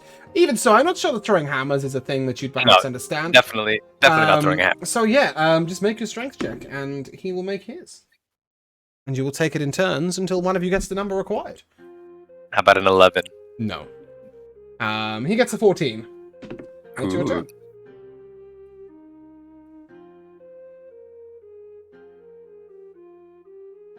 Oof, that'll be a 6. Nope. He gets a 16. It's a fail. Can you actually roll this? Have you got a minus modifier? I have a 0 modifier. Okay, right, cool. So you can physically roll what I'm looking for. I do have a question though. Can I evoke my channel divinity? I know that it only gives me. What does your channel divinity do? So, I will tell you exactly what it does. Peerless Athlete, as a bonus action, you can use your channel divinity and augment your athleticism for the next 10 minutes. You advantage on strength, athletics, and acrobatics checks, basically. So, for the flavor, I will let you not only roll with advantage, but you may make this an athletics check instead of a strength check. Because that's pure flavor. And you guys are spending your abilities in taverns on games, which makes me really happy. Will a dirty 20 do it? That is exactly what you need. So you would have needed a nat 20 before that moment, right? Because you got a 0 modifier to strength. Exactly. And as you unleash this hammer, it's got a sort of faint glowing of light around it, and the dwarf looks at you suspiciously. Alright, but you gotta be cheating, lad.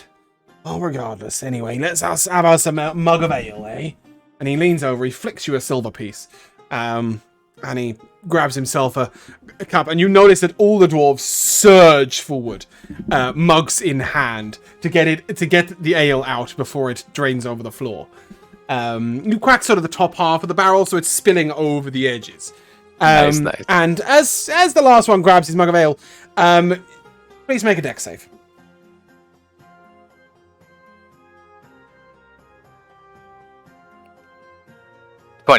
20, yeah, you'll make it out. You notice that there's something coming from behind you, and you just sort of step out the way. And one particular dwarf takes a leap off of a table and lands in the barrel.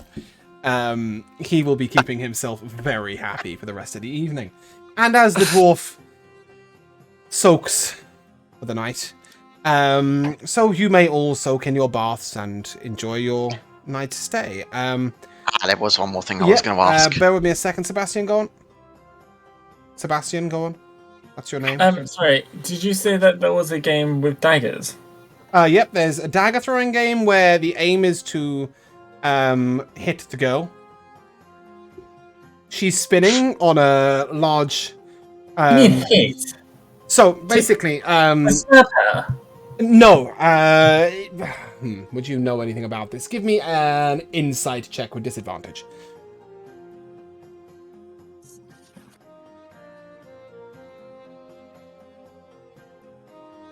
That's an 11? Yeah. So you understand that she's shielding herself magically, and if the dagger was going to hit her, it lights up. You get 5 points to the head, 2 points for the torso, and 1 point for limbs. Okay, At this point, I'm going to nudge Sebastian and say, "Is this kind of like the thing you were doing with arrows? Do you think?" It's more akin to the thing that you do when people try and hit you, which is shield. Oh, okay, right. I was just wondering if it was deflecting or shielding, because it didn't look like it was a shield, did it? It looked like things were curving. It is, yeah, it's a shield, but she's learned to curve it so close to her skin that it sort of veers into the board behind her.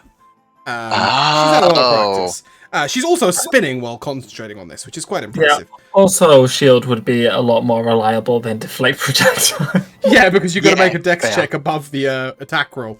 Regardless, Sebastian, if you wish to partake in throwing daggers at this poor woman... I would, just because I'm proficient in daggers, so... yeah. Have you thrown a dagger as Sebastian ever? Yeah, why not? No. But yeah, you go ahead. Go ahead and give it a go. It's not particularly hard. All you have to do is throw a dagger. Is anybody else wanting to throw a dagger? Torin, as you come down and notice Sebastian lining up, are you partaking in the dagger throwing competition? No, I'm just gonna watch him. Okay. So it's a copper shard is your buy-in. With my wand, Tankard Veil. Oh, Kiavo's gonna throw a dagger?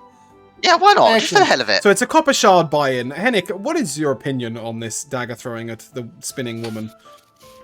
I don't like the idea of trying to hit her, but I'm more interested in the guys with the coins. Oh, well, flicking It's the coins. consenting. I'm Yeah. interested in that as well, for sure. Well, I currently, like improvised. as you guys are sort of headed down, Natasha, you see this. Are you impressed with her ability to defend herself, or annoyed at the people throwing daggers? Well, kind of actually both. And I think at this point, Natasha would walk up to her, just like in between rounds or something, Yeah, okay. and just say, "How are you doing this?" Orders! She sort of leans over June. I'm not. And she nods over at a guy who's sitting at a table over to her right. As you look over to the right, Natasha, you notice that there is a guy dressed in a cloak who appears to be concentrating really hard. And he's got his hands over what appears to be some sort of crystal ball. And he is the one who's putting up the shield on her. All she has to do is spin in place and look pretty. Oh. What is the spell? Sebastian, what is the spell, please? I'm assuming you're talking... What? It's the absorbing wall. Absorption shield is what you're talking There you about. go. It's on D&D Beyond. It's an abjuration wizard spell. And it So, basically...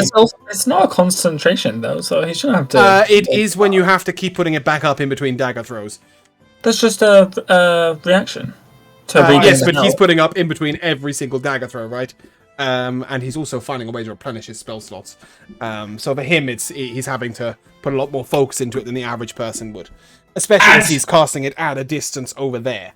But yeah. Can I learn it? I don't know. Does it come up when you click spells, add spells, level 2? If not, it's wizard only. I'm really sorry, I don't actually know. That's awesome. We might be able to learn it then. Absorbing ward? No, I think that's a different... hold on. Absorb spell? Let me just open Sebastian's spellbook. Oh, I see. I will see. Absorption shield, did you say? I've got Absorbing absorb ward. spell and I've got absorbing ward. Ah, no. It's called absorption shield. No, it is, I believe, wizard warlock only. Possibly. Yeah, absorption shield, got it. Okay, Yeah. I have a question then. Mhm. Considering that I already know how to use the spell Shield of Faith, could I put 2 and 2 together and see the spell that he's using so that I could then learn Absorbing Ward? Give me a wisdom check Yeah, and an intelligence check. Those are for two different things. okay, because she's like actively trying to figure this out, I'm going to argue that she would be able to use guidance. Oh, 100%, but only on one of the two rolls. Yeah, that's fine. I'm going to use it on my intelligence one.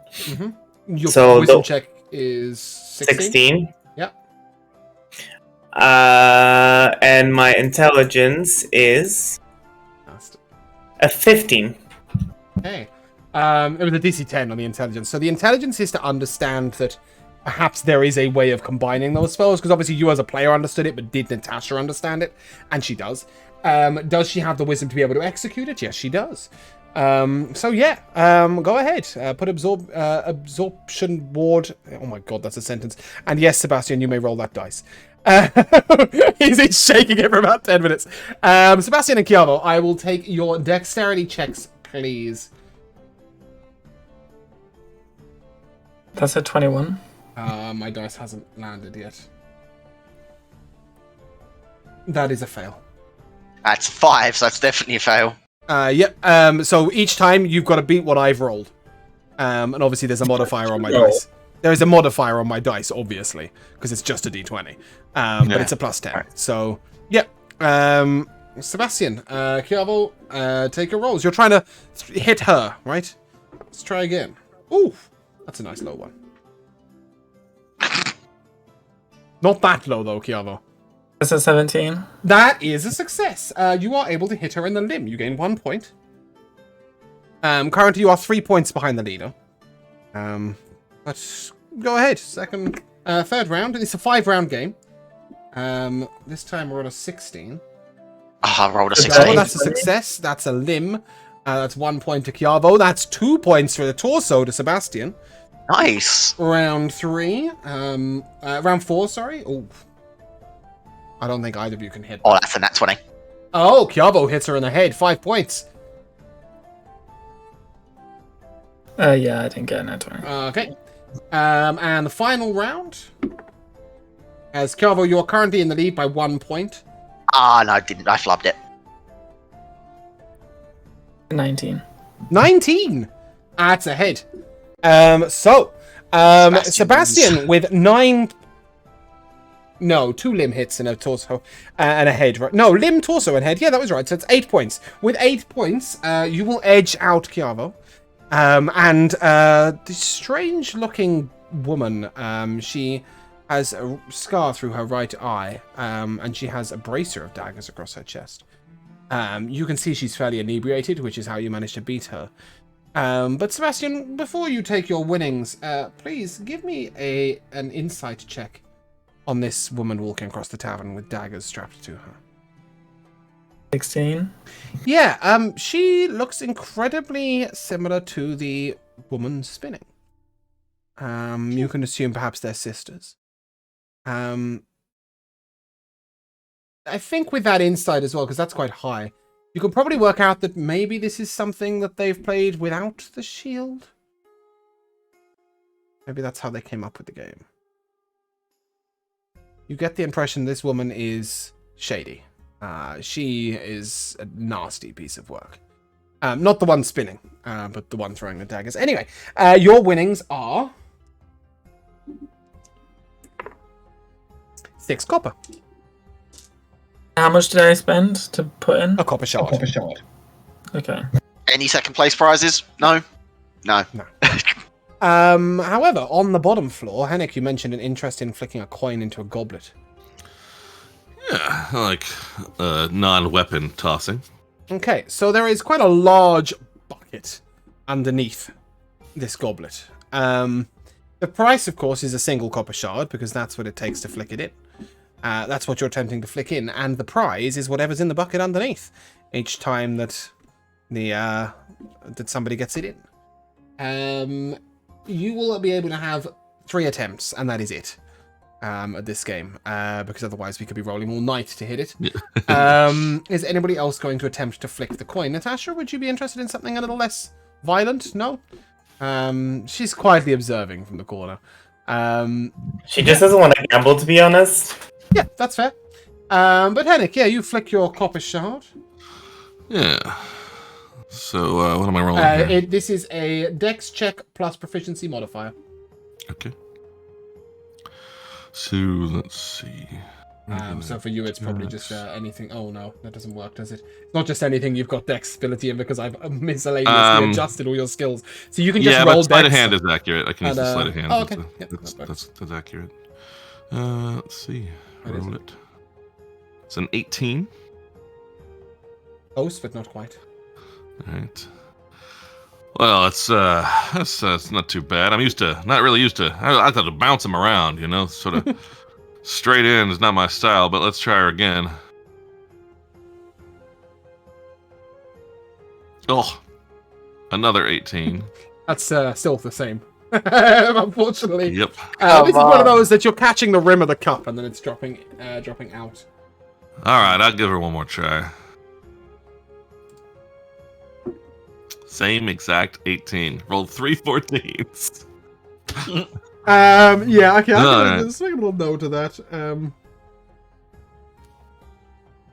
And I lose my copper shards. Yeah, It's a goocher. my mission in life is to get you guys to expend DM inspiration in a tavern game at some point. That is going to be tempting. That is going to be my quest for our entire campaign. However, Henrik, as you take a seat after your third throw, you hear a voice from just to the side of you, and Didn't have you down for the gambling type. Yeah, well, you know, a show of fairly modest skill is a little bit different than just luck, I suppose. And as you turn, you notice that this is a halfling. And he says to you, friends of Simon, Collector's Enclave, mentioned that you were interested in Master Gandarus. Well, yes, very, very much so. Oh, Master Gandarus, he likes an halfling that travels and that ventures elsewhere. But if by any chance you are ever passing through Calming, and you do happen to be on the trail, you can always tell him that you and I met, so to speak. And you are? My name's Barros. I work for the Adventurers Guild, actually. I caught sight of you guys coming in. We went to Lord Lagon, I believe, and onwards to the King. Might I ask the nature of your adventures? Well, I think adventures is overstating it a little bit. Sadly, well, we're all from the village of Sandringham. Oh, I apologise. I do know that. I more meant the nature of your future adventures, if you don't mind me asking. Are you headed back that way, per example? Well, I can't say I rightly know just at the moment. We have another meeting with Lord Lagan, and kind of thought we might get some sense from him if he had an idea of what we ought to do next. I know some of my friends here have different interests, but yeah, we have things to pass back home and maybe on to Harbondon at some point. If you do make your way to Harbondon, I wonder if I might trouble you to stop into the Velvet Glove Guild of Diplomacy and let them know that Lord Lagon doesn't send his people only for beneficial reasons. Well, that's a mite sinister, but I suppose I could pass along the message. Nay, not sinister, sir, and he slips you a note. Lord Lagon looks out for the troubled. And as you look at this note, you're able to sort of open it yourself, and it's written in Halfling. Yeah. And you would be expected to speak to the Velvet Glove in Halfling, by the way.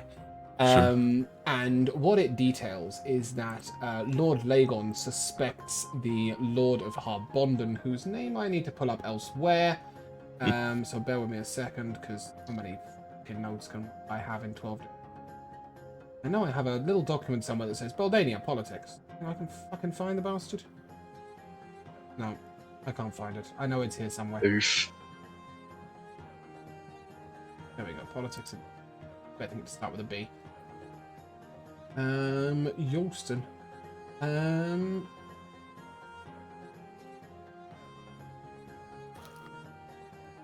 Lord Horshaw. There we go. He suspects Lord Horshaw of it doesn't detail exactly what he's doing, but it says of dealings under the table and corruption.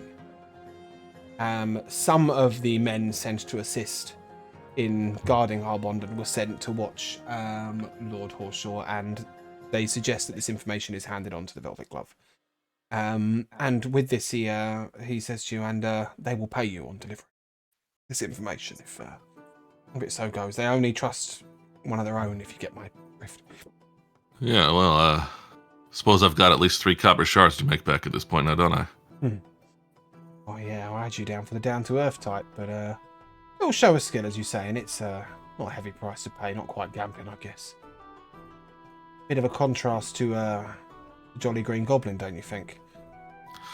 Yeah, this is a bit more my speed. I suppose that's what put me at ease and thought, well, I'll try out and see what's going on in a place like this. Really, at some point, there's no real reason to be traveling around if you're not going to expose yourself to what's out there a bit. Couldn't agree more. You seem like a fellow with his head screwed on. Regardless, Trying to keep it that way. As I said, I work for the Adventurers Guild and the Velvet Glove, but occasionally I have cause to dip my nose elsewhere. And I will just tell you that one of your companions is being watched quite carefully. The cat fella. Somebody the little one. The little one, yeah. Somebody with perhaps curious eyes. Just keep a watch. There's some Interesting. shadowy Thank you. fellows in this side of town. Well, those folk get around everywhere now, don't they? They do. Anyway, have a good night, Hennick Littlefield. That is indeed my name. Thank you. And he sort of steps away and into the crowd and almost actually vanishes. You notice a few minutes later that he's sat at the bar. You notice just by the look on his face, but everything else about his bearing's different. He's dressed quite richly, he's holding himself quite arrogantly, and he's talking to an elf that looks particularly well-to-do. And then moments later, you keep an eye on him as he goes around the tavern. He's looking like one of the serving folk, and he's at the table sort of handing out a glass. You get the idea that this guy is a man of many, many faces. But he gave his name as Barris to you, I believe. Is that correct? Yep. Good. Yes. I haven't given you the wrong name. I just make a note that I have done that. Yeah, and as you guys are able to let the evening go... Sorry, Kiavo, you wanted to do something before the end of the night? No, it's okay. That was the coin game, but that's fine. It's passed anyway, so Yeah. that's alright. Well, you may also expend your 3 copper shards. Nobody's managed it yet. Yeah, okay, too. I'll give it a shot. It's Why just, not? you know, each person can line up, flick 3 copper shards, and then go about their business, and when there's next to spot up, they can go about and flick it. Okay, so it's Dex mod proficiency modifier. Yeah, dexterity check So, proficiency modifier. So it will that's be plus a 2 on all my rolls. Right. It'll be just a 2. That's a 16. That's a fail. Yeesh. That's an 18. That's No, a fail. that's- Henrik yeah. tested that quite thoroughly. No, okay. That's 3 copper shards down the pan. Oh, worth a shot. Absolutely fine. Yeah, as you guys all head to bed and get a long rest, we shall take a break and be back soon.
welcome back to the second half of Beldania.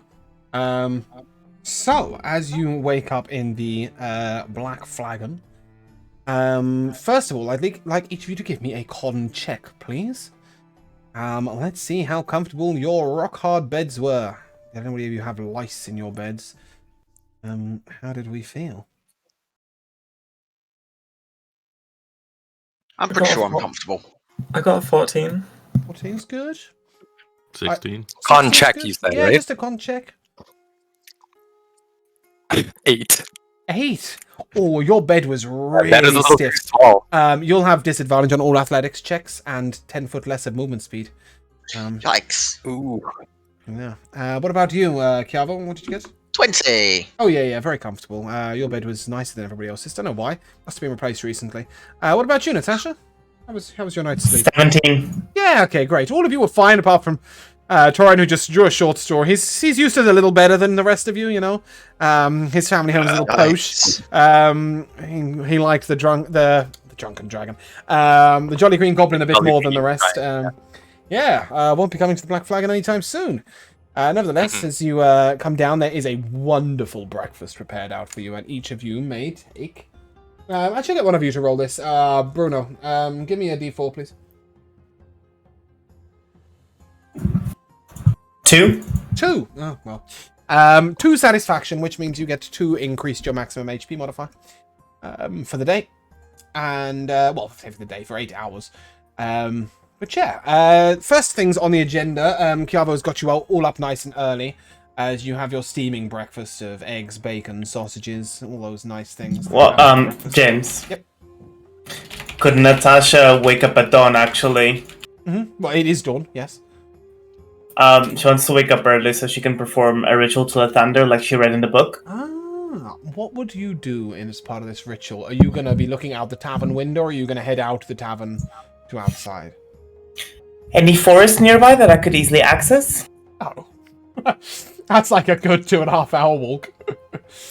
I think she'd even go through getting like up the city would take you like an hour. Go through the alleyways nearby, see if there's any wounded dogs. That's interesting. Yeah, give me a... what is it? Survival check? Yeah, why not?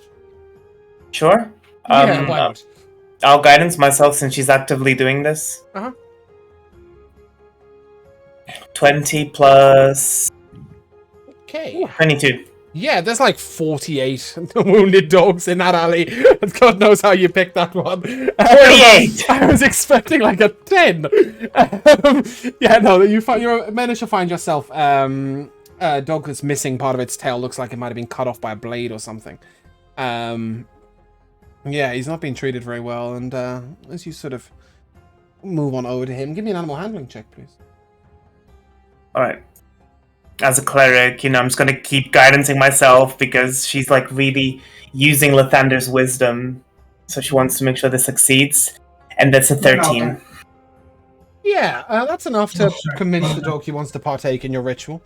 And as you sort of call him over, you notice that there is a collar around his neck. And that somebody has sewn into this collar, and they call him Scab. Hi, Scab. What do you really get from him? Are you lost?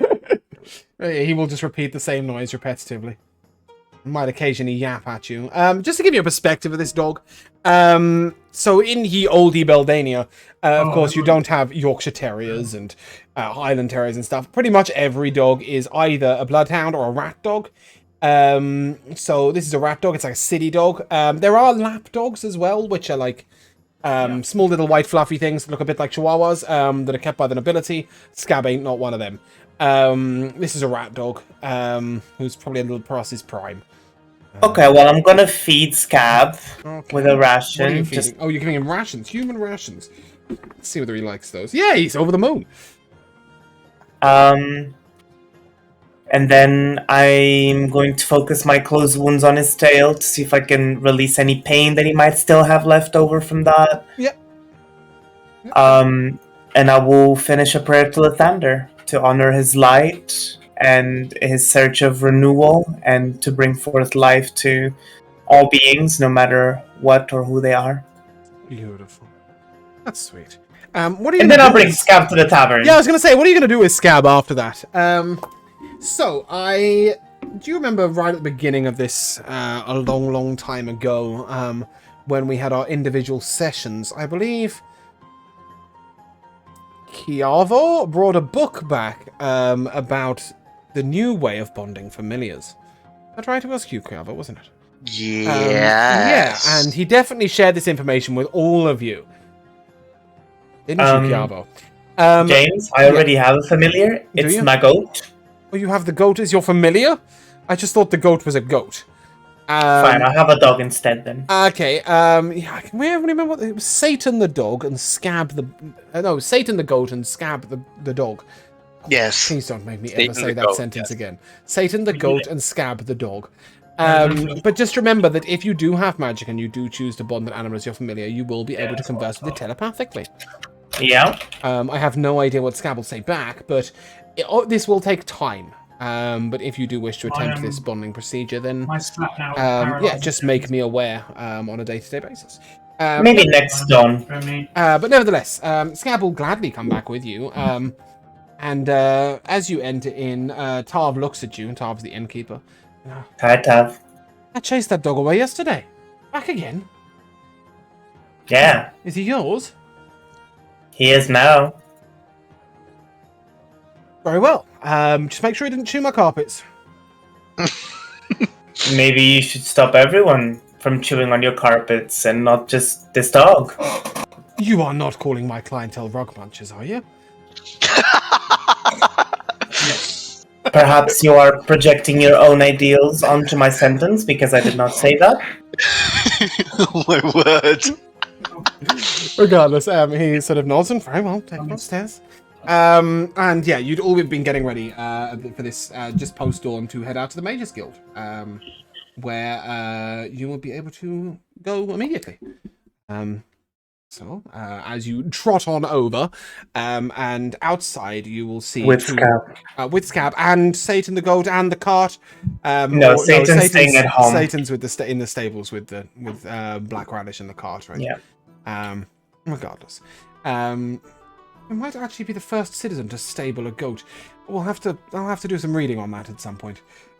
In the meantime, yeah, you're able to head over to the Mages Guild, and there are two blue-cloaked gentlemen outside.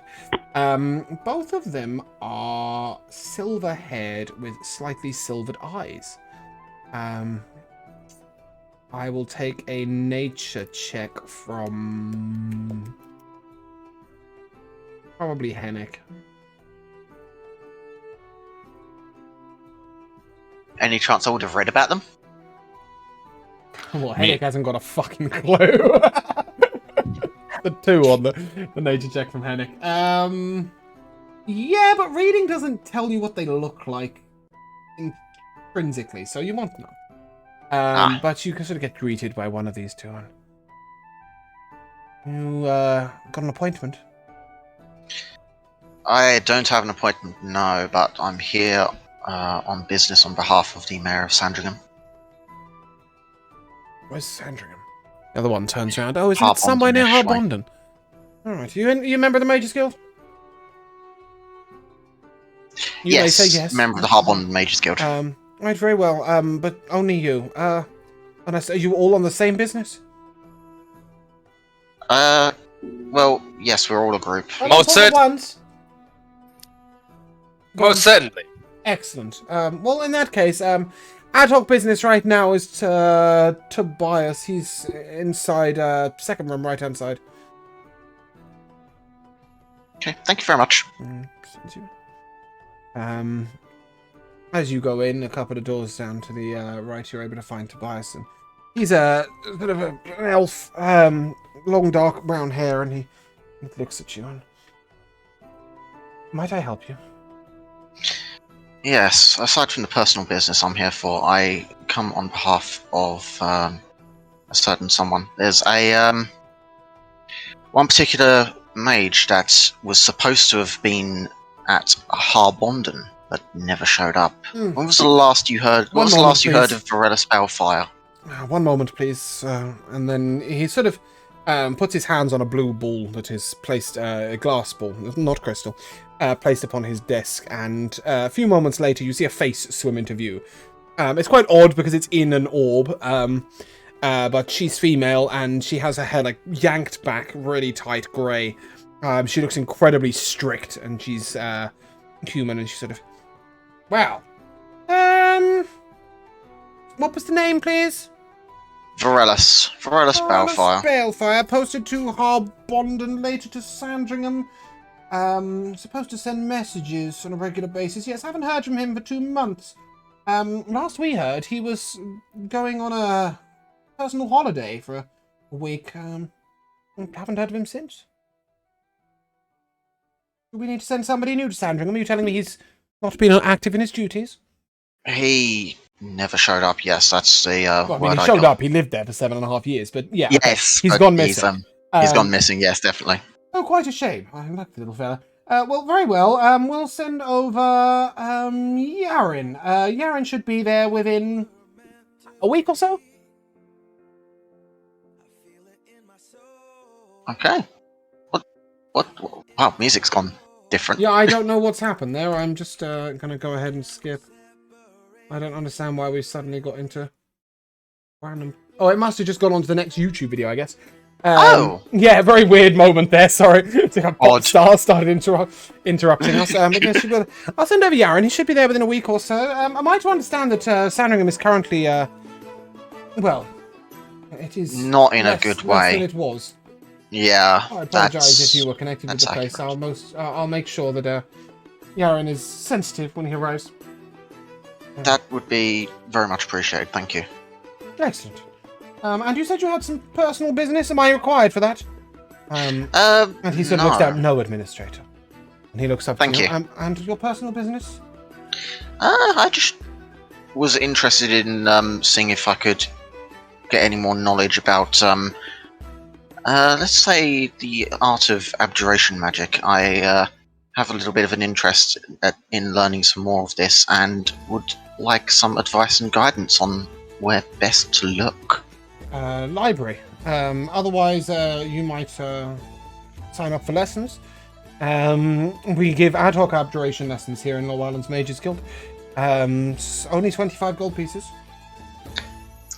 I'll keep that in mind for when I have the finances for that. And your rich half, yes. Yes. But in the meantime, he will just point you towards the library, where you may go and speak to the librarian. Take out a book. However, I will tell you immediately, the book is going to look suspiciously familiar to Sebastian. Oh. Because he has the book. Ah. Perhaps he might share with you. Then again, perhaps he might not. However, I will tell you that if you wish to share a spell with each other, it's just a day and an Arcana check. That's it. So if he has something that you want, or vice versa, you can just swap spells or teach each other spells. But if you wish to find new spells from the abjuration line, then yes, you may read the book at some point.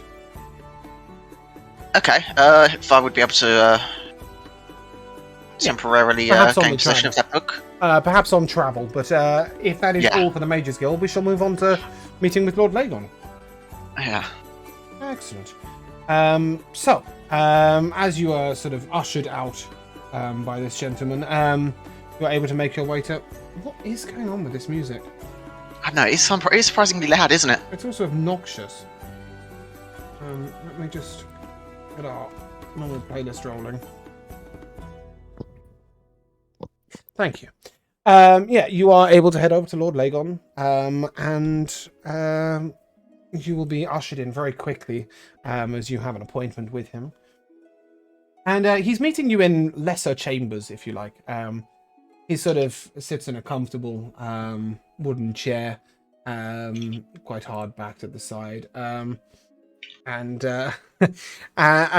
he sort of gestures for you to come in, and he's put on a pot of tea, and there's one lady who appears to be serving there. She's in her 60s. She's quite well dressed and seems quite well mannered. And tea for any of you? Tea for any of you? And she'll sort of pour and hand out cups. And Lord Lagon looks down at you and, well, come on, take a seat. Come on, take a seat. I do have a request of you all, if I may. Certainly, what we've seen of you and heard of you, I think we'd be open to such a request. Well, Here. Well said, Hennick. it is a little twofold, my request. The first is something simple that I think will interest you all, as you are indeed, what do you call them? Citizens. Citizens of Sandringham. And that is, in the mountains to the north of Sandringham, there have been some incursions. We are looking for a group of well-to-do folk who are trustworthy to go from scout to scout, if you would, throughout the mountains. I have many scouts posted there, but they're not all reliable. And perhaps see what information you can garner on the movements of the orcs and of the Yuanti. And subsequently to visit the border with Yakan, where the Rangers Conclave meet.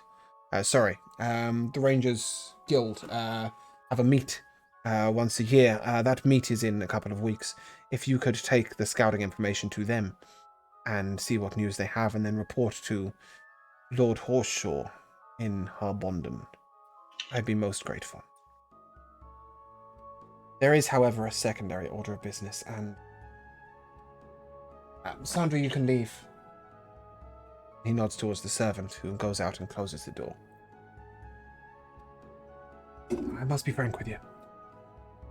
It is my duty to ask you to report to Lord Horseshaw, but it is my personal request that you also find a way of sending a message to me of what you have found. I have great respect for my fellow Lord Horseshaw, but unfortunately him and I do not get to meet very often. I take a personal interest in the well-being of the whole of Jawston, and as such it would be most helpful if you could keep me personally informed. Are you suspicious of Horseshaw, Lord Lagon? It is not my place to lay suspicion upon one lord or another, but I would be a fool to dismiss all rumour and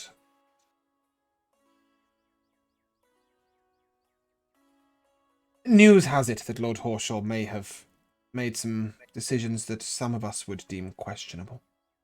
He has a position of great responsibility, and I'm sure he was very pressed in the moment to make certain decisions quickly. Nevertheless, it would interest me to keep a personal eye on matters in Harbonden province. Hennick, give me an insight check here.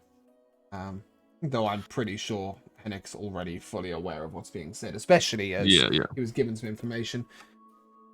But let's just make sure that you guys are catching his gist. 16 will do it. He's basically saying, yeah, Lord Horshaw's a complete corrupt fucktard, and I'm not allowed to tell you. It says something about the man, though, that this is a room that's completely private. He will not speak ill of Lord Horseshaw because he doesn't have proof. Nevertheless, he has his suspicions, and he's asking you to perhaps report behind Lord Horshaw's back, and there is a subtle element of, like, if you find anything out, you can also tell me that. And then he sort of moves on quite swiftly to, in your meetings with the scouts in the mountains, you will need to have a badge of some sort, or perhaps a representation. Now, I could, for example, requisition you into the what do we call them? The guard. Dawn Guard? Yes, the Dawn Guard. That's what I'm looking for. Thank you.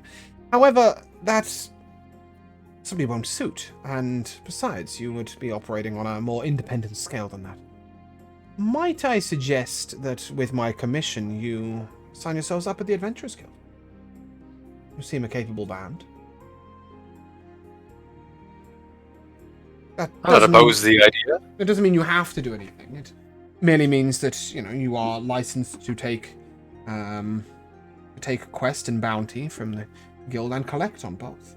And also, should you perform deeds that are worth mentioning, then perhaps you will be sung of in various cities, possibly increasing your reputation. It also allows the more independent folk to ask specifically for your group for work. Now, obviously, that's on the line, and nobody's quite going to know who you are right now, but if so happens that that was the way you headed in future, it would matter. And if not, well, you may take the commission of the Adventurers Guild to represent yourselves while visiting the scouts up in the mountains. It might make you seem like you're on official business.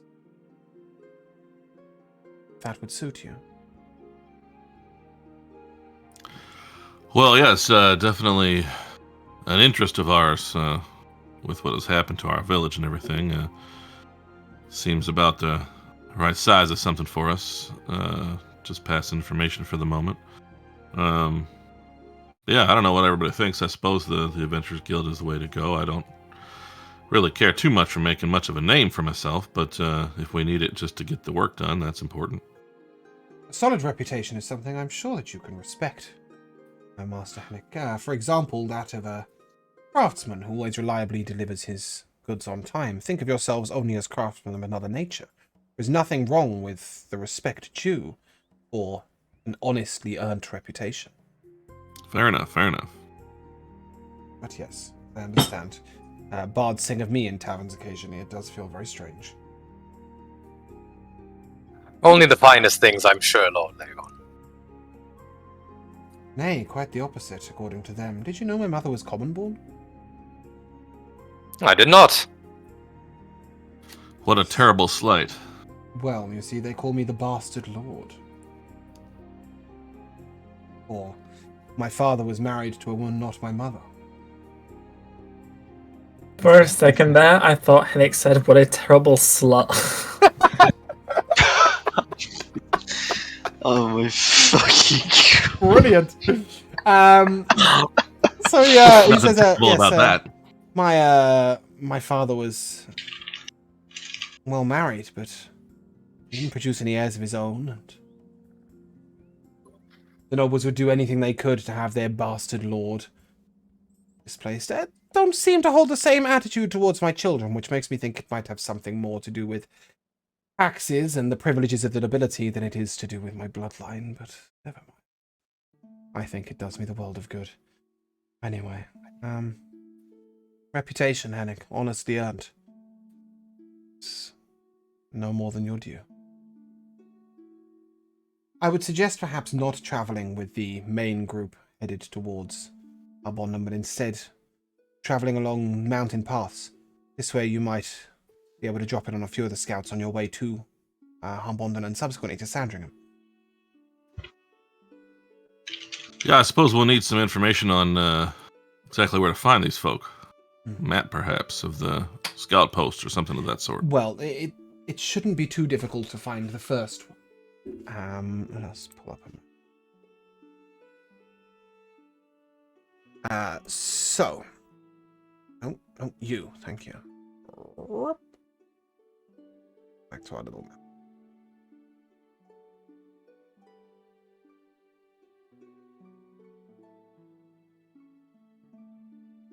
He tells you that quite simply you will have to head directly up the river, and there is a path headed up to Eladar. As you head up the path to Eladar, if you take the left fork, you will arrive at the Scouts' outpost, and they will draw you a detailed map of how to travel from outpost to outpost, all the way to Arbonnum.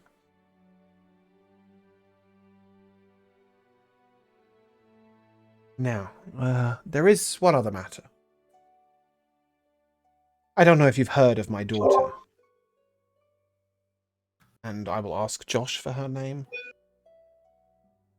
What? What's the Lagon girl's name? Oh, Is it Evandria? No, that's Kenna's name. Yeah, that is. it is. There is a logic to this, don't worry, because I can't remember it. I've not got it in my Beldania notes. I know at the all. son's name is Matthias. It's Aladria.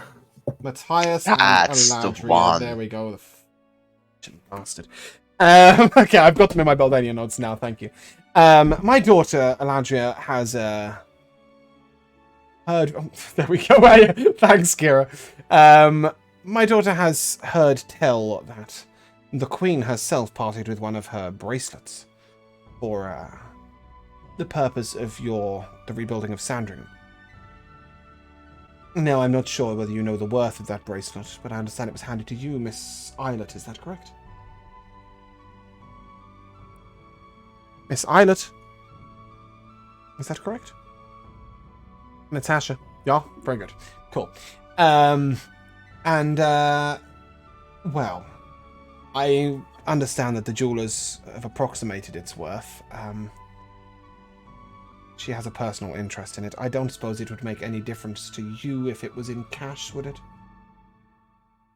Yeah, it's nice. Well, only insofar as that might be harder to transport. He sort of shrugs his shoulders, and you're going to have to transport the money from Harbondon to Sandringham, and getting a buyer might take some time.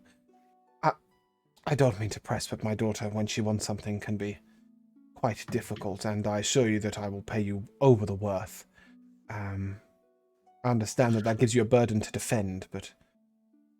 Yeah, we've heard that about your daughter. He shakes his head as a sort of sorry father, and he's just... He is, I'm afraid, the apple of my eye, and quite spoiled. And yes, her reputation is quite deserved. Well, then I suppose I'd want your assurances, as best you can give them, that her interest in this item doesn't lead to anything unpleasant for any other folk. No, when she sets her eyes on something, she must have it. Because she likes to look beautiful. That is one of her least worrying qualities. Nevertheless, she is my daughter. If I can, I will do it for her. Did you say she must have it? That is how she sees it. So you'd be willing to pay anything for this? I'm already about to offer you double its worth, Silent. Listen, I come from a really poor village. Any money you can give us will be helpful. He brings out a chest that is approximately 12 inches across and 4 inches in depth. He opens it, and it is full of gold coins. I would like your assurance, Miss Silent. You are a woman of the temple, are you not? Which god do you follow, if I might ask? Lord Lathander. Will you swear by Lathander to use this gold for the good of your village? But of course. And then he pushes it across. It is 500 gold pieces. The bracelet was worth 200. Please don't lose them. As he sort of... You see he's looking at, like, who he's handing them to, and he's just going... Regardless, he needs to buy the bracelet either way, and he's just hoping that you put the money to good cause. He sort of trusts Heddick's down-to-earth view and Natash's word of gods, but he also knows that it's a lot of money and it's tempting. Why don't you let that daughter of yours know that if she makes, we'll be back this way again at some out, and if she makes too much of a point of trying to take down the reputation or position of that fine queen who granted this to us out of her kindness to our village, we'll have something to say about that when we're back through. I don't want her... You know what I'm saying. He gives a little grin, as if half of this is pleased that you would say such a thing, and that he wishes he could take the same tone with his daughter, and the other half is like the idea that you guys would have any impact whatsoever on her. So there's sort of a 50-50 in the smile, and I'll tell her quite that. No. Well, things like that, as you can see today, change hands all the time. That they do, and perhaps I might offer you one small other token of my gratitude for this in advance. And he reaches back into a sort of unusual pouch, and he pulls out what appears to be a circle of wood. And on that circle of wood sits an unusual sort of gem with a point. And he hands you a little map of Jawston, which is... being drawn by a master cartographer. This is, the best of maps that one of you had seen. And there are little tiny X's in certain places where he says are where he's posted guards, but not necessarily where the scouts would hut, because they obviously head further up into the mountains. And when he places this simple wooden disc with its small gem on top of it, it will point towards north. It is just a compass, but it's a magical version of. With this compass and map, he will wish you the best of luck and fair travels. Oh, I should have mentioned, if you're going upriver, you can always take a barge. Just ask down at Fisherman's Rest. They'll help you up to Eladar in swift fashion, if that's the way you wish to travel. It is upriver, it will take longer, but they have the means.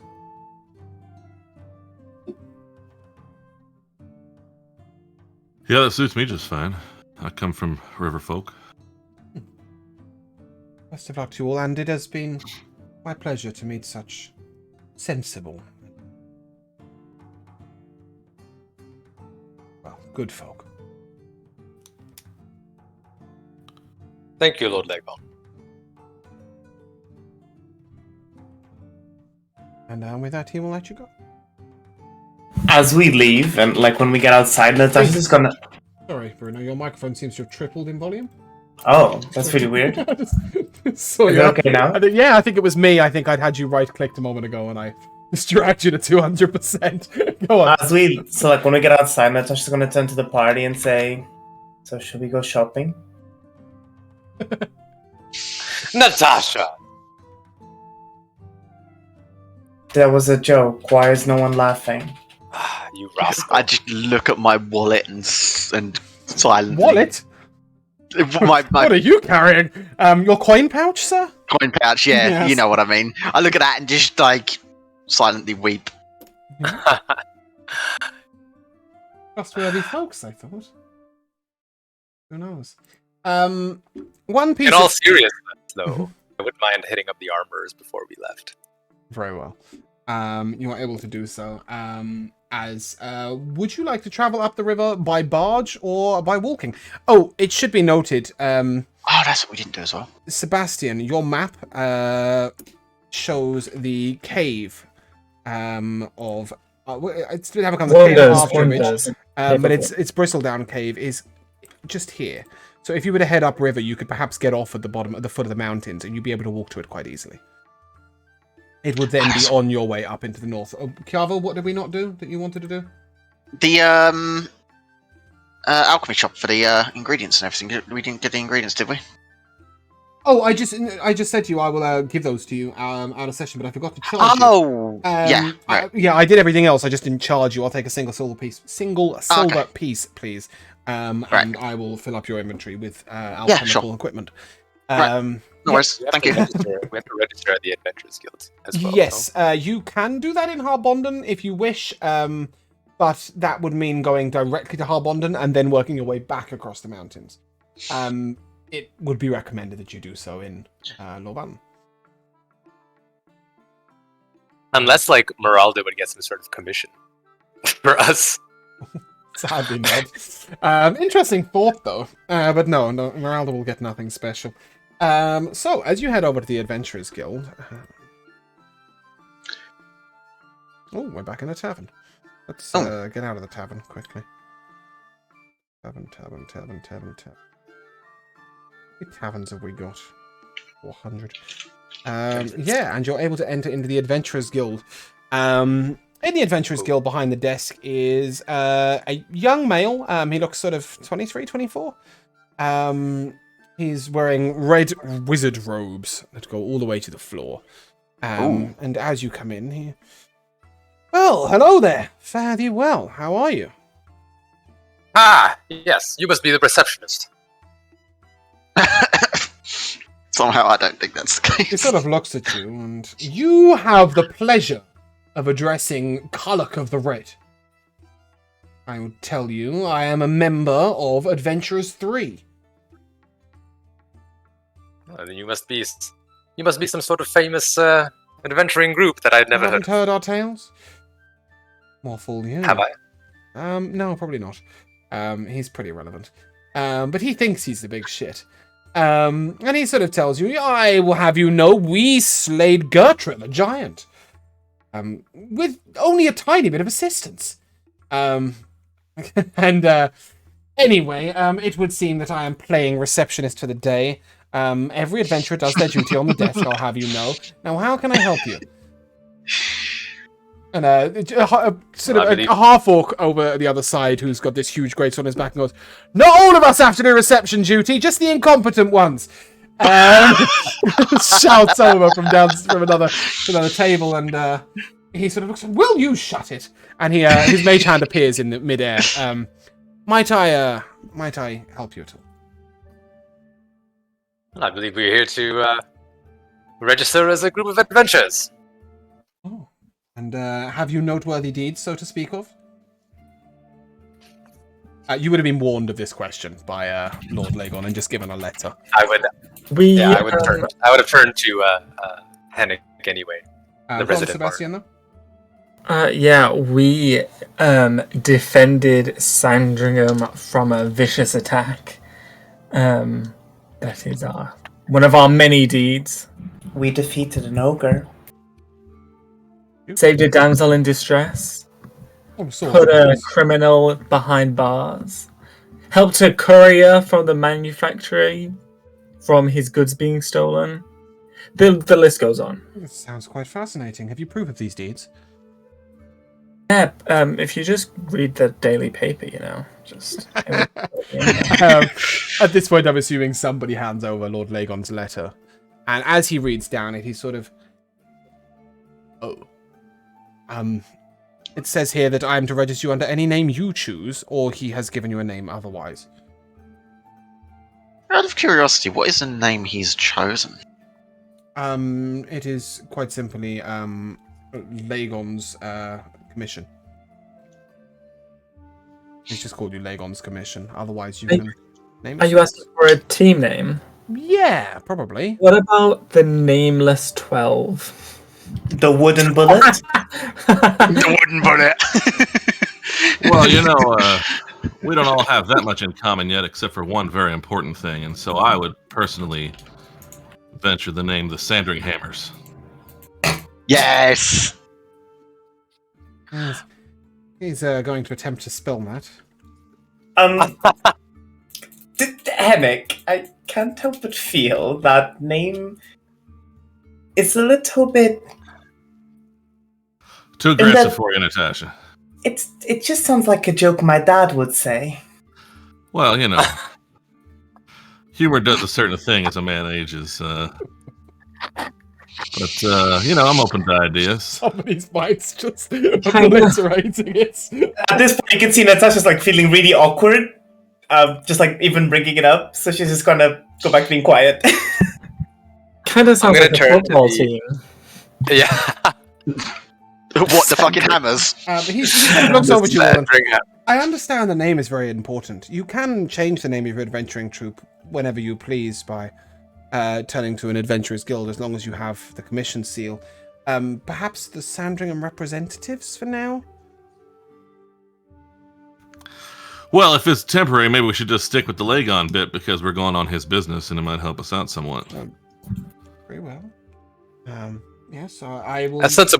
A sensible choice, Hennig. The Lagon commission for now. And then he sort of does this thing, and he takes out a stamp and he sort of pushes it into wax and leaves it for a moment and then takes it out. And this wax seal will actually go solid. And it turns into what is almost like a sort of charcoal-y, rubbery... I don't really know how to explain it, but it's cast into a small ring with a signet. It's not particularly durable, but it'll last for now. And this will prove that you are on Adventurers Guild business. And one thing you might notice if you look closely at this Chiavo with your calligraphy check, if you can give me an intelligence check plus your proficiency modifier. Actually, you at plus proficiency modifier level? Let's have a little look. Proficiency +2, so that'd be yeah, no, it's just a 5. No, your calligraphy is just a 2, so... right, yeah. So what was your roll? That'd be an 18. An 18. Yeah, fantastic. So you are able to tell that within this signet is also Lord Lagon's stamp. So you're not only proven to be on Adventurers Guild business, but also on the business of Lord Lagon himself. With that, I will turn to my adventurers and ask, now, do you wish to travel up the river on barge, or do you wish to travel on foot? You can get the pony and cart on a barge. So where's going up river going to take us exactly? To the right place. Like the foot of Yeah, so they drop you off at the foot of the mountains, which is just here. Just south of Elador? Just here, and then a short walk to the left is the Bristledown Cave with the afterimage in it, and then the path up to Eladar will take you to the scouts. Sounds perfect then. So barge it is. Basically, to tell you the difference between this, barge means we don't roleplay it.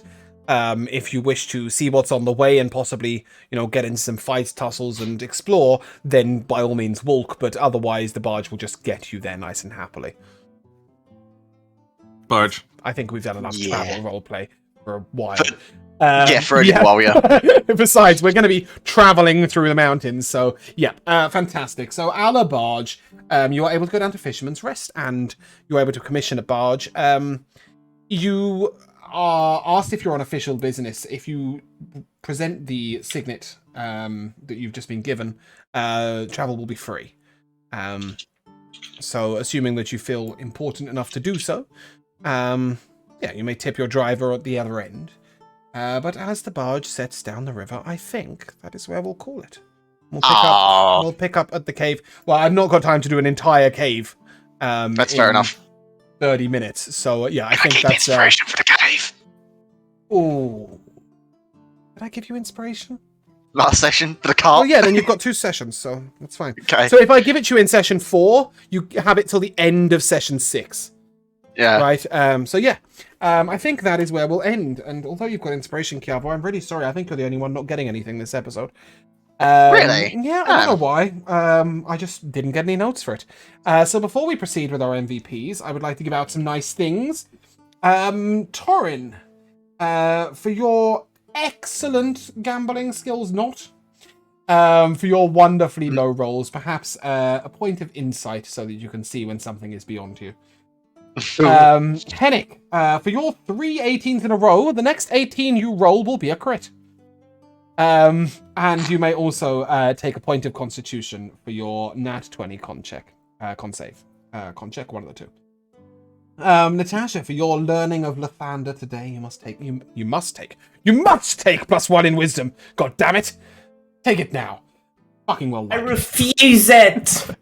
I will not. You cannot force me. Thank you. Sebastian. I did make a nat 20 dex check, actually. For what? I'm not sure what it was, but I did make a nat 20 dex check for something. Exactly 304. Did you achieve anything with it? What were you trying to dodge at 304? I can't remember, but I know I made a nat 20. Did you throw hammers at beer? No, you didn't. No, it was a head hit with a dagger. Yeah, that was the natural 20. Oh yeah, that was the nat 20. Oh, in that case, you can take the same point as Sebastian, which is a point in sleight of hand. Hey. Didn't notice that. But Sebastian's is for gambling. Sebastian, however, you do have the choice. Sorry, you can take a point in sleight of hand. Sebastian, you have a choice. You may either take a point in sleight of hand because you were cheating at your gambling, or if you were not cheating at your gambling, you may take the feat lucky. What kind of choice is that? First of all, of course was he cheating? Check the. Well, why did you think I was cheating? Because you rolled fucking 31 out of 34 twice. That's why. Take the lucky feat. It's really fucking good. Yeah, if you want to deal, lucky's amazing. If you want to manage it, if you don't want to manage the lucky feat, great. Then take the lucky feat. I've never seen anybody be quite so damnably lucky. I'm glad you didn't participate in game 3. That's where I was at. Well, that's why I stopped. I was like, fuck this, my luck's gonna run out. Yeah, that is true. And also, Sebastian, there is one other minor thing.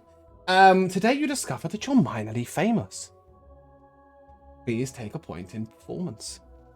However, you will have this point in performance is mostly geared towards when you're attempting to persuade people that you are famous. So although I'm giving it to you in general, that's what I'm expecting you to use it for. And we come to our MVPs. So I will turn first to Rico. So I have written down here, are you calling my bar patrons a bunch of rug munchers? Good. I'm glad that line had its intended comedic effect. Yeah, that was a good moment. If I say so myself. Very good. Anything else, Rico, or is that your? Did that just blow everything else out the water? That honestly, there was another one. Oh, why can't I remember now? It was something that Josh said. I was cracking up. Possibly to do with Lord Lagon's mother being a slut. Yeah, what a terrible slut. Oh, it may have been that one. Yeah. Because Joe was like, "Oh, what a terrible slight." Yeah. And, that was really good. Another funny thought that just popped into my head. I don't know if anybody caught it, but when you mentioned that maybe Sebastian could teach Chiavo a little bit of his abjuration magic, I was just envisioning just two cats playing in my head. No, he's just like, there's a slight size difference. Yeah, it's a little But I like that. Speaking of the cats, Jamal, your MVP. This one's a little one as an aside. I've got to go with that as well as a partial one. Looking into getting certain spells, and Josh is like, no. Although we did work it out, and I did explain what I was looking to, and I'm doing something or looking to do something in the School of Magic, which is completely different to what Josh is. So that is what it is, and I do know exactly what spell I want to learn. I need to talk to you about that after. Yep. But I think I'm going to have to go with my MVP. Really is going to be the amount of explanation and lore that you prepared, knowing I'd be the bookworm and looking for it and going, this is all the information I'm going to be looking for. What have you got for us? I didn't prepare anything. You didn't prepare. It was just ad-lib the entire time. Just worked yeah, I decided they'll look at whatever they look at. I didn't have the Collector's Enclave prepared at all. I've literally written Collector's Enclave -Simon. And that's all I've got. Also, the other one that I've got to give as a minor one as well is I'm going to try to learn some herbalism stuff, and you're just these are all rumors and useless shit. You cannot do this in any short time. It's poop. Yeah, no, I'll take that. Other cat, Sebastian, Josh, your MVP, please.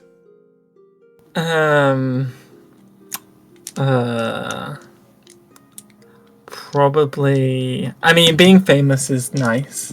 Mm-hmm. Robbing a bunch of bottles of wine, also nice. I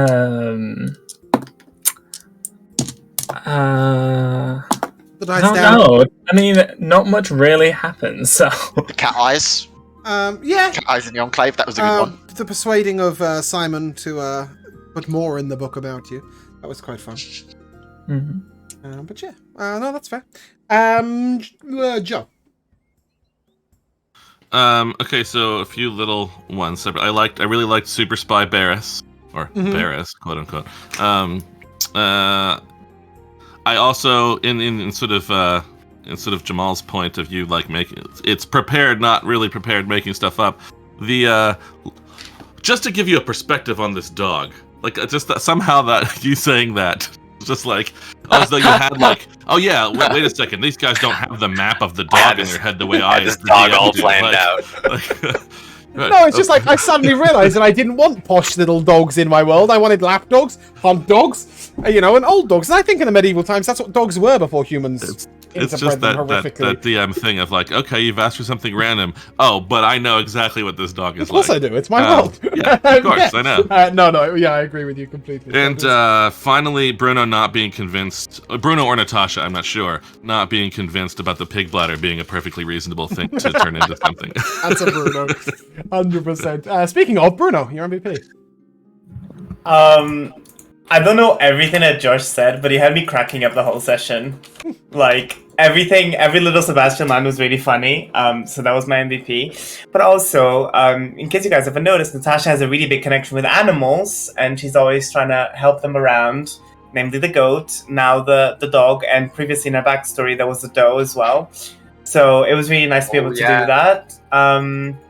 Maybe give me a +1 to animal handling. Anyways, that's my MVP. Yeah, speaking of your animal handling, minor MVP for your face when I said there were 48 dogs. It's just because I wasn't expecting. I was like a DC 10 out of my nature check will do. And she's just like, I've got a 23. I'm like, well, fuck me. I don't know what a critical success is for finding a dog. But My whatever. face is very expressive, so you always know how I'm feeling. Yeah. I love the flavor of Bruno's becoming our best selves. Wait, is that from you? That was from you, right? Yeah. Yeah, Cool. I don't where, remember with what the this was a reference clerics. to. Oh It was yeah, with the of course. It was clerics. the Alright, clerics. Pete. Really enjoyed that and the flavor of the Lathander's ritual for dawn.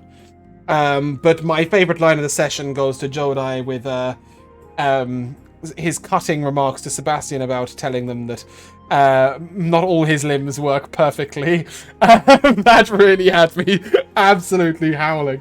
So that was my favorite line of the session. I've really enjoyed today. I know that we're slow pacing. I had hoped to get onto our main Adventurers Guild quest today. But we're going to be kind of absolutely like quest now. So I think it's nice just to have one more breath before the storm. It does mean that a couple of the next sessions will be shorter because they'll need to be split into areas. So we will be live at the later time next week of 9 a.m. EST. So an hour later than we have been previously.